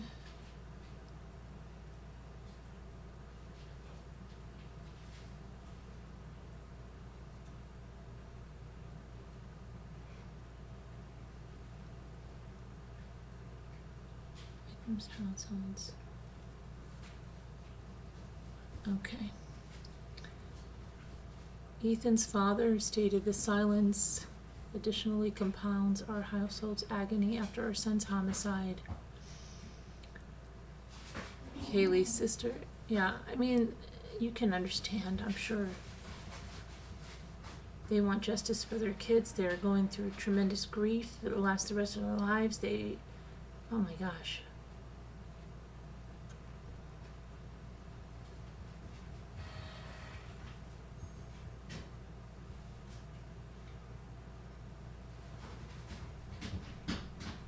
I want to see where did they get that 8 to 9? I was trying to see where that 8 to 9 timeline came in. Who's the one that said that?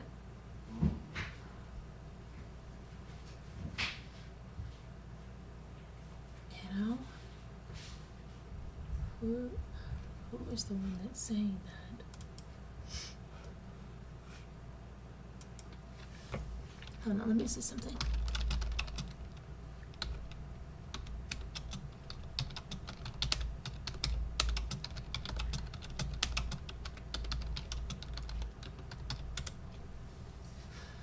Okay, let me see here.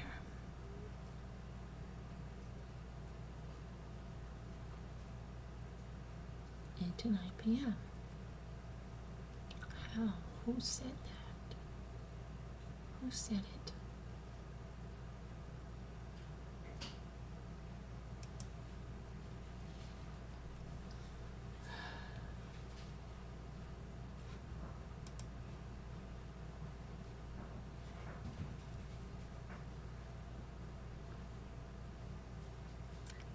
Okay, the Moscow Police Department has released, this is November 18th, a new timeline.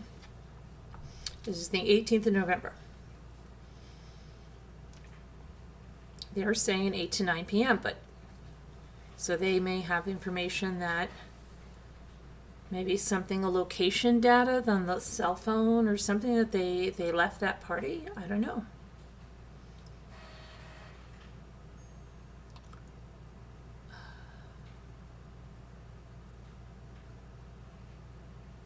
That's what I just wanted to see.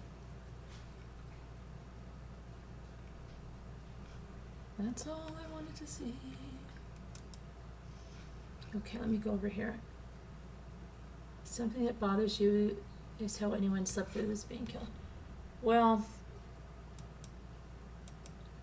that can happen if it's a large place, and maybe you don't know. Like, they could be.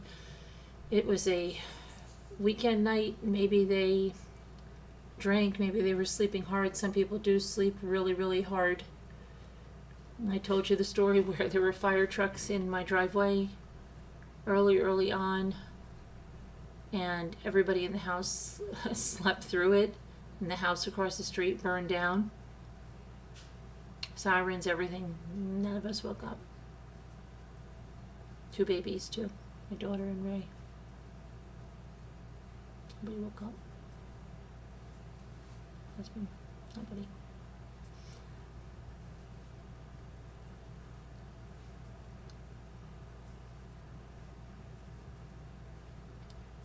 Or even the other 2 siblings. No, at the frat house, they were hi Millie. They were together at a ball for their sister, and then Ethan was the sister's date, and the other brother, the other triplet, okay, 2 boys and a girl, was the date of one of the sister's friends, I heard. But they're saying that occurred like earlier in the day, and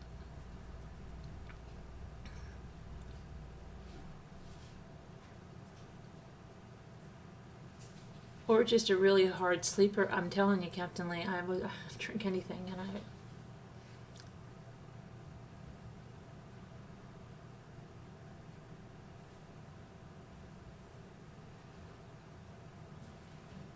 Interesting.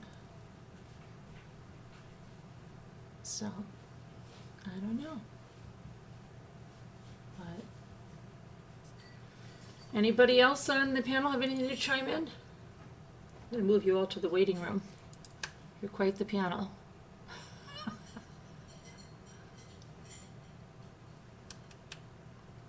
Okay. I can't move them to the waiting room, or I would. Look.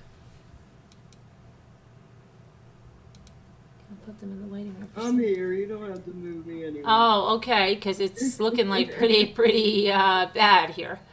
I'm just reading and listening to the, reading the comments. Okay. You know what's funny? When I sign off, then everybody chimes in and starts yakking, but they won't talk when we're live. I just Carlin, I don't count. He know very much. No.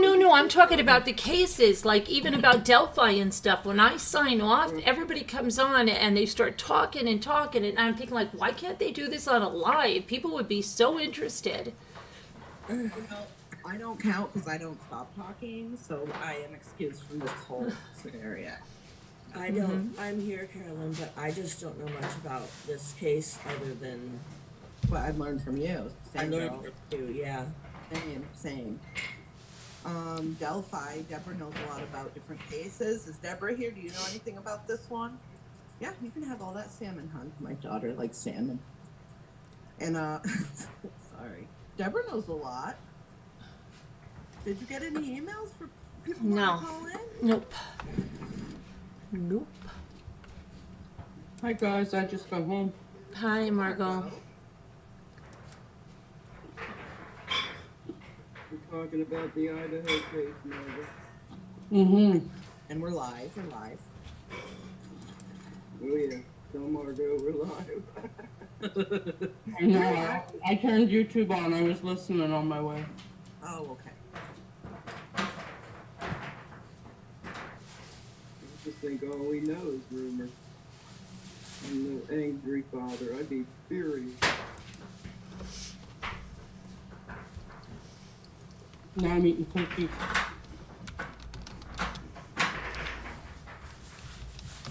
More furious. My banana bread's ready.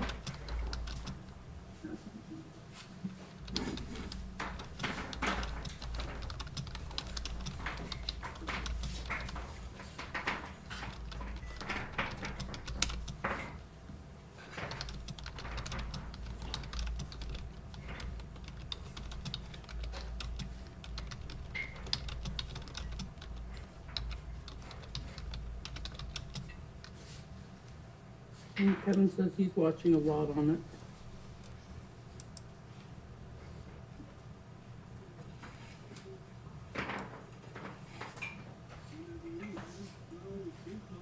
He's watching a lot on it. Okay.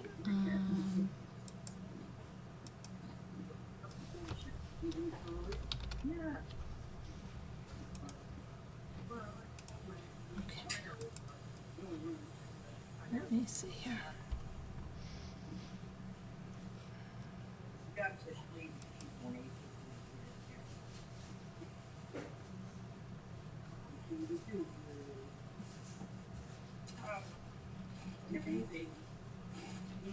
There's a comment.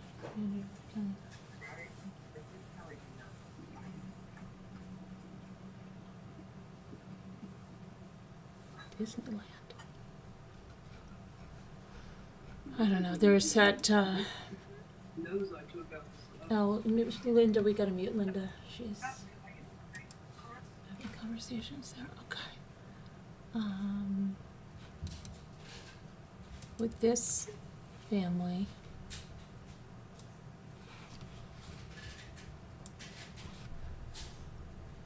A family of 4 died Saturday morning in Louisville, Kentucky, after the father and husband allegedly shot and killed his wife and daughters, and then himself. Victims were identified as Mary Stanton, 49, Adriana Stanton, 17, Brianna Stanton, 11, and 60-year-old Gary Stanton. So, 11 years older than her, yeah. Law enforcement responded to a call of a shooting with multiple victims in the 4500 block of East Pages Lane. When officers arrived, they located the 4 victims inside the house: adult male, adult female, 2 juvenile females, deceased, apparent gunshot wounds. Officials believe that Gary Stanton fatally shot the others before turning the gun on himself. We feel pretty confident the incident is going to be a murder-suicide situation where the adult male was the primary aggressor who shot the 3 females. Now, Mary's sister, Emily, said she spoke with Mary often and that nothing seemed off leading up to Saturday's violence. We talked and joked every day, she said. Mary had reportedly started a job in an adult daycare center after training to be a nurse. There's a GoFundMe set up.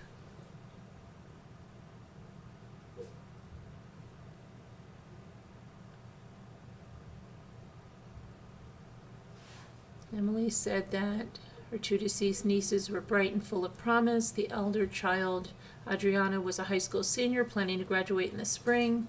It's unclear what drove Gary Stanton to kill his family, but according to a statement from the Jefferson County Coroner's Office, Mary and Adriana were shot multiple times while Brianna was only shot once.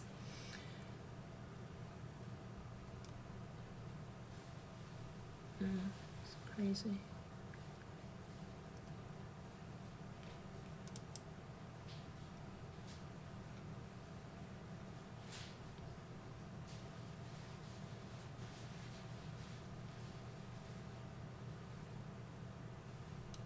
And then that brings us right to another case. This one looks so familiar to me. Retired Atlantic City, New Jersey police officer shot his ex-girlfriend after he barged into her New Jersey home on Monday before taking his own life. Deptford Township Police found the bodies of William Beatty and Erin A. Gadier. She was 47. I don't know how old he was. I didn't say that. On Monday evening after being called out to the Gators' residence for a welfare check. Beatty forced himself into the home at around 6:50 p.m., shot her and then himself. Her sister, Selena Schwegel, posted about her sister's murder on Facebook, saying that her birthday was just last week. This is another example of an abusive man leading to the worst possible outcome. Erin was a beautiful mother, sister, and daughter. Love you, sis. We will miss you until we meet again. She worked in the New Jersey area market as a New Jersey area market executive for Compassus Home Health.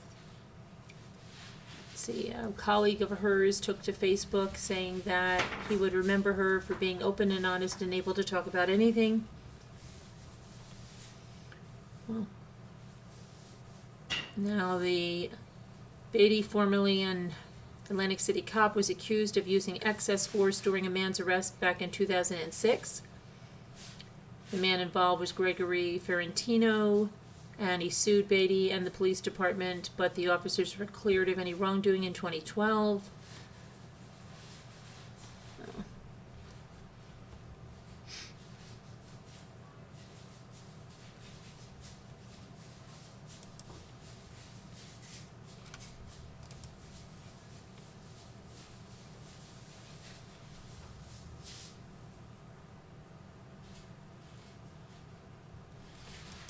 So many, you know. There was multiple that occurred in October.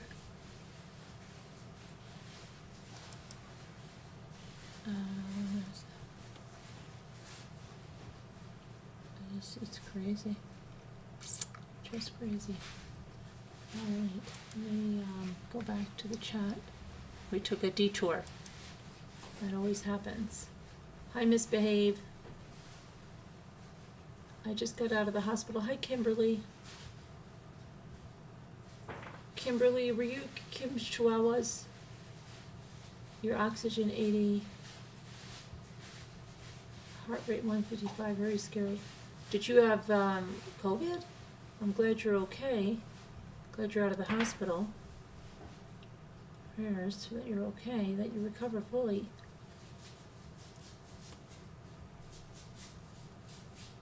After how, what is going on? You watched a video from a student who was at the club and also at the food truck. He witnessed how inebriated the girls were and how he feels horrible that he didn't intervene. That he and others just laughed at how crazy they were acting. You're afraid to call in because those hate channels tear your panel members to shreds. The hate channels, the ones that never show their faces either, right?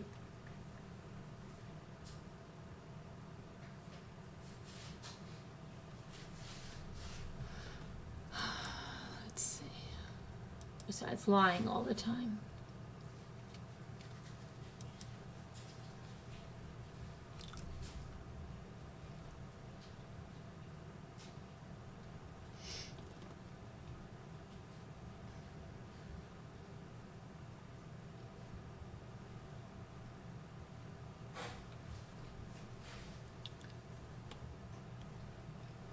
I'm just trying to see something here.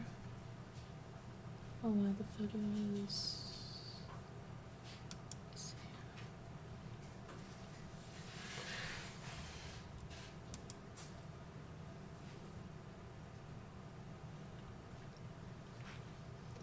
Okay, all right. Let me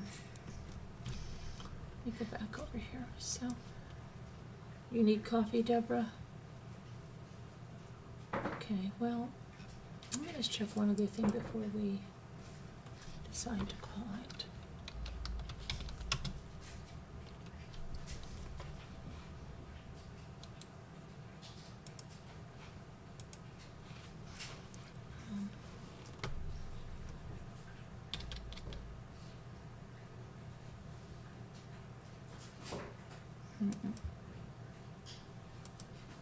Just missed my thing here. You know, there is an $85,000 reward for Oakley Carlson, the child that the parents said that she was eaten by wolves, to the sister. So the reward has been raised.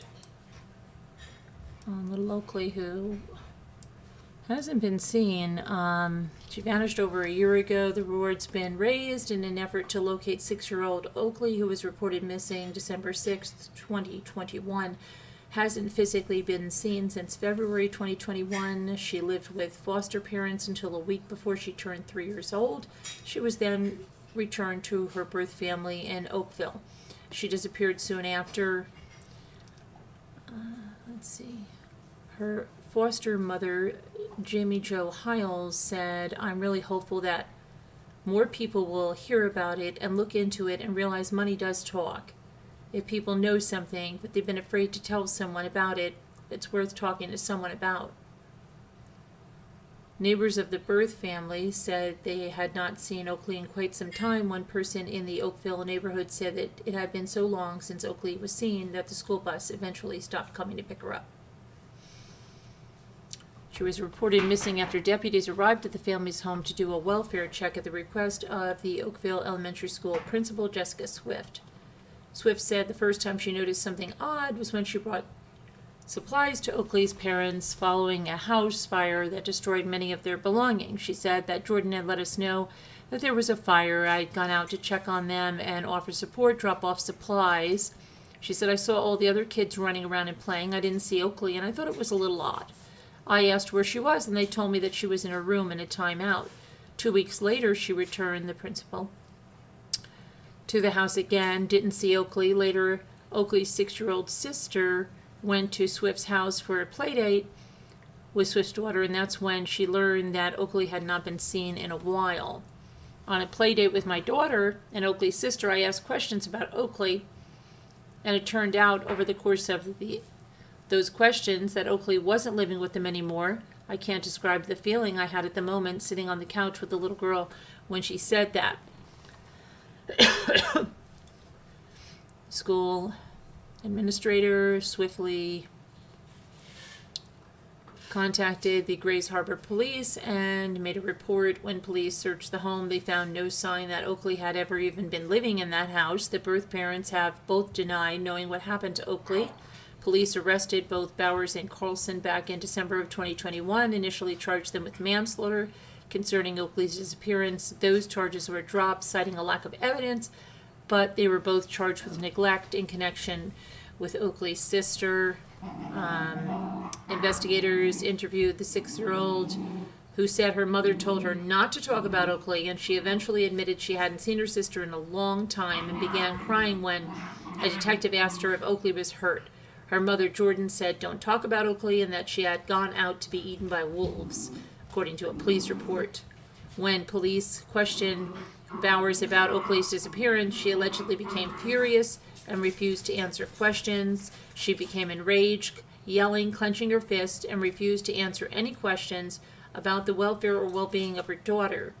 Investigators would like to speak with anyone who has seen or spoken to Oakley since January 2021, as well as anyone who had direct contact. So there's an $85,000 reward. Maybe money will talk and get justice for that little girl because they haven't not found her or anything with that. They are solving cold cases, though. All right, let me see something else. Anything else?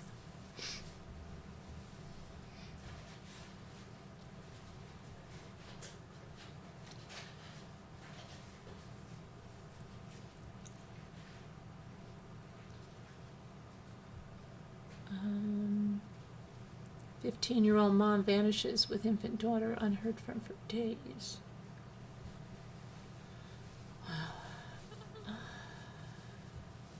You know, there's a 14-year-old girl who is missing in New York, and I don't think they think that they've been searching a river in the Schenectady area. There's very little about this girl that's been going on. Samantha Humphrey, she's 14. She's been missing since the day after Thanksgiving, where she met up allegedly with her ex-boyfriend, and she had a jacket that was found on the banks of this river that they're searching now. Samantha's grandmother said that she's confident the police are doing their best to find her. We want you back so much. You see people go through this and you feel bad for them, but you don't think that someday it will be you. She's the paternal grandmother, and she said that Samantha lives with her and her husband. Her father is devastated, and of course we are. Sam and her brother lived with us for a few years while her father was getting his nursing degree, so we're very close. We're just as much parents to them. We do everything for them. If they call us, we come running. So she would not just do this to us. The New York State Police Underwater Recovery Team was spotted scouring the river last week while police continue to search for Samantha. The New York State Police Aviation Unit, its dive team, the Schenectady Police drone unit have also been utilized. Samantha was last seen wearing the recovered black and pink puffy jacket along with bell-bottom jeans, tan Timberland boots, 4'11" and 95 pounds. Anyone with information, call the Schenectady Police 518-630-0911. And I just want to go to Twitter because they were providing updates of this search that has really ramped up today. Let me just see this. Oops, hold on a minute.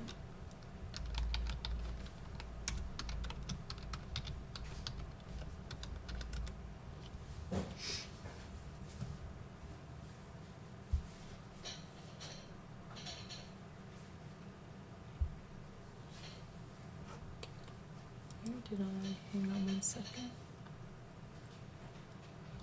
Because I was,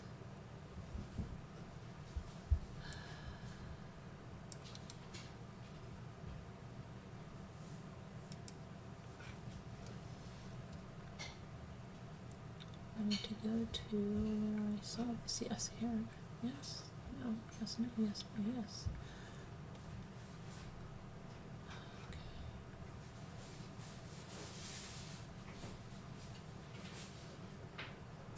Because they had really ramped up things with, and I was looking at it on Twitter. But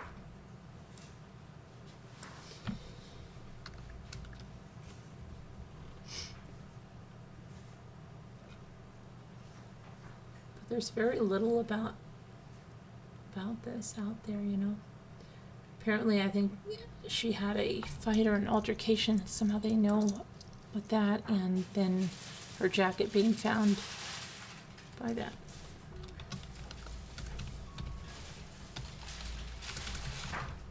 Shoot.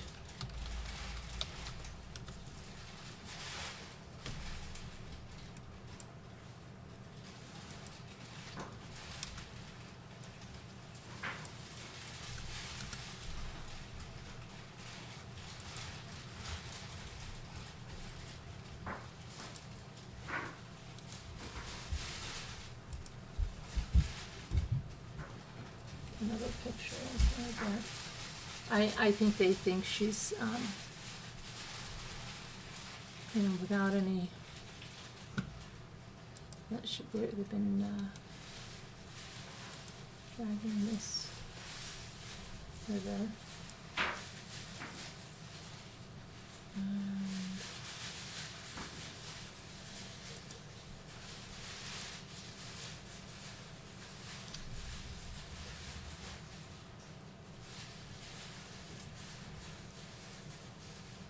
Her grandfather, let me see. The jacket that was found was purchased by the grandmother 2 weeks ago for Samantha. Her family was able to identify it immediately due to the familiarity with the item. Samantha's reported ex-boyfriend is allegedly the last person to have seen Samantha. Investigators say they spoke with the ex-boyfriend in person recently.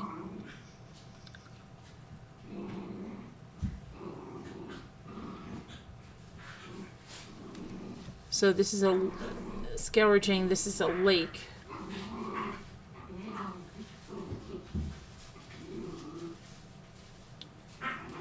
The weather may have impeded. Just go to the last thing here. Not the last thing, I don't mean the last thing.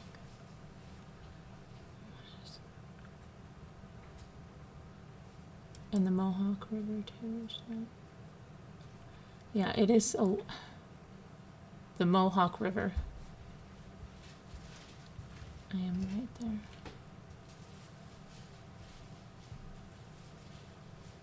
Due to Samantha's age, they are being very careful about the information they put out to the public. They have interviewed witnesses. A photo on social media was circulating showing a similar coat in a shallow body of water. Okay. And this was from Her mother says, I want Samantha to know everyone is very scared, she's very loved, and that we only want her home with us as soon as possible. So if she's out there for any reason doing her Sam thing and like seeing this or seeing anything else in the news, that hopefully she knows how much of an impact it's having on me and the rest of the family and her friends and the parents of all of her friends, said her mother, Jacqueline Humphrey. Jacqueline says that her daughter has left home before without telling people where she was going, but always would text or call within a few hours. This time, she feels it's different and fears her daughter may be in danger.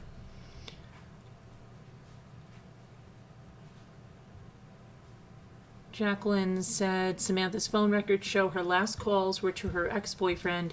She says Samantha's ex spoke with Samantha's brother after Samantha was reported missing and confirmed to him he was with her Friday night and said the two had an argument.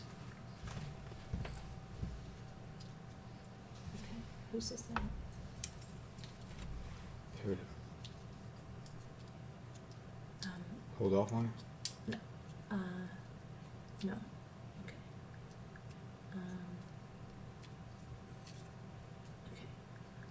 I'll do something. I need a little, Okay. just a pen or something. What do you need? Because it's going to have to go in a little bit. Okay. What do you need? Thought we were getting this all day. All right, 1 second. Okay, guys, hang on. So yeah, that's that, and I'm going to let me see. New semester was starting. Oh, Jujubes, you must be behind in the video. She wasn't in school. She had already graduated. She apparently was getting ready to go down to Texas, and she had a job down there.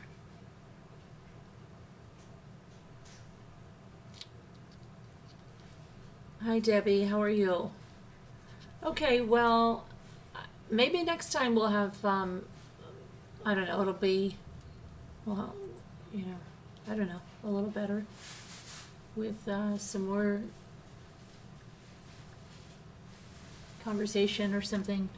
Or maybe people will call in. I'm sorry that people feel targeted by channels that are harassing me. I'm really sorry about that. That's quite unfortunate to feel that way, for them to be doing that, but that'll all end soon enough. All right, everybody take care, have a good day, and I'll talk to you later, okay? Bye-bye. Thank you, God bless.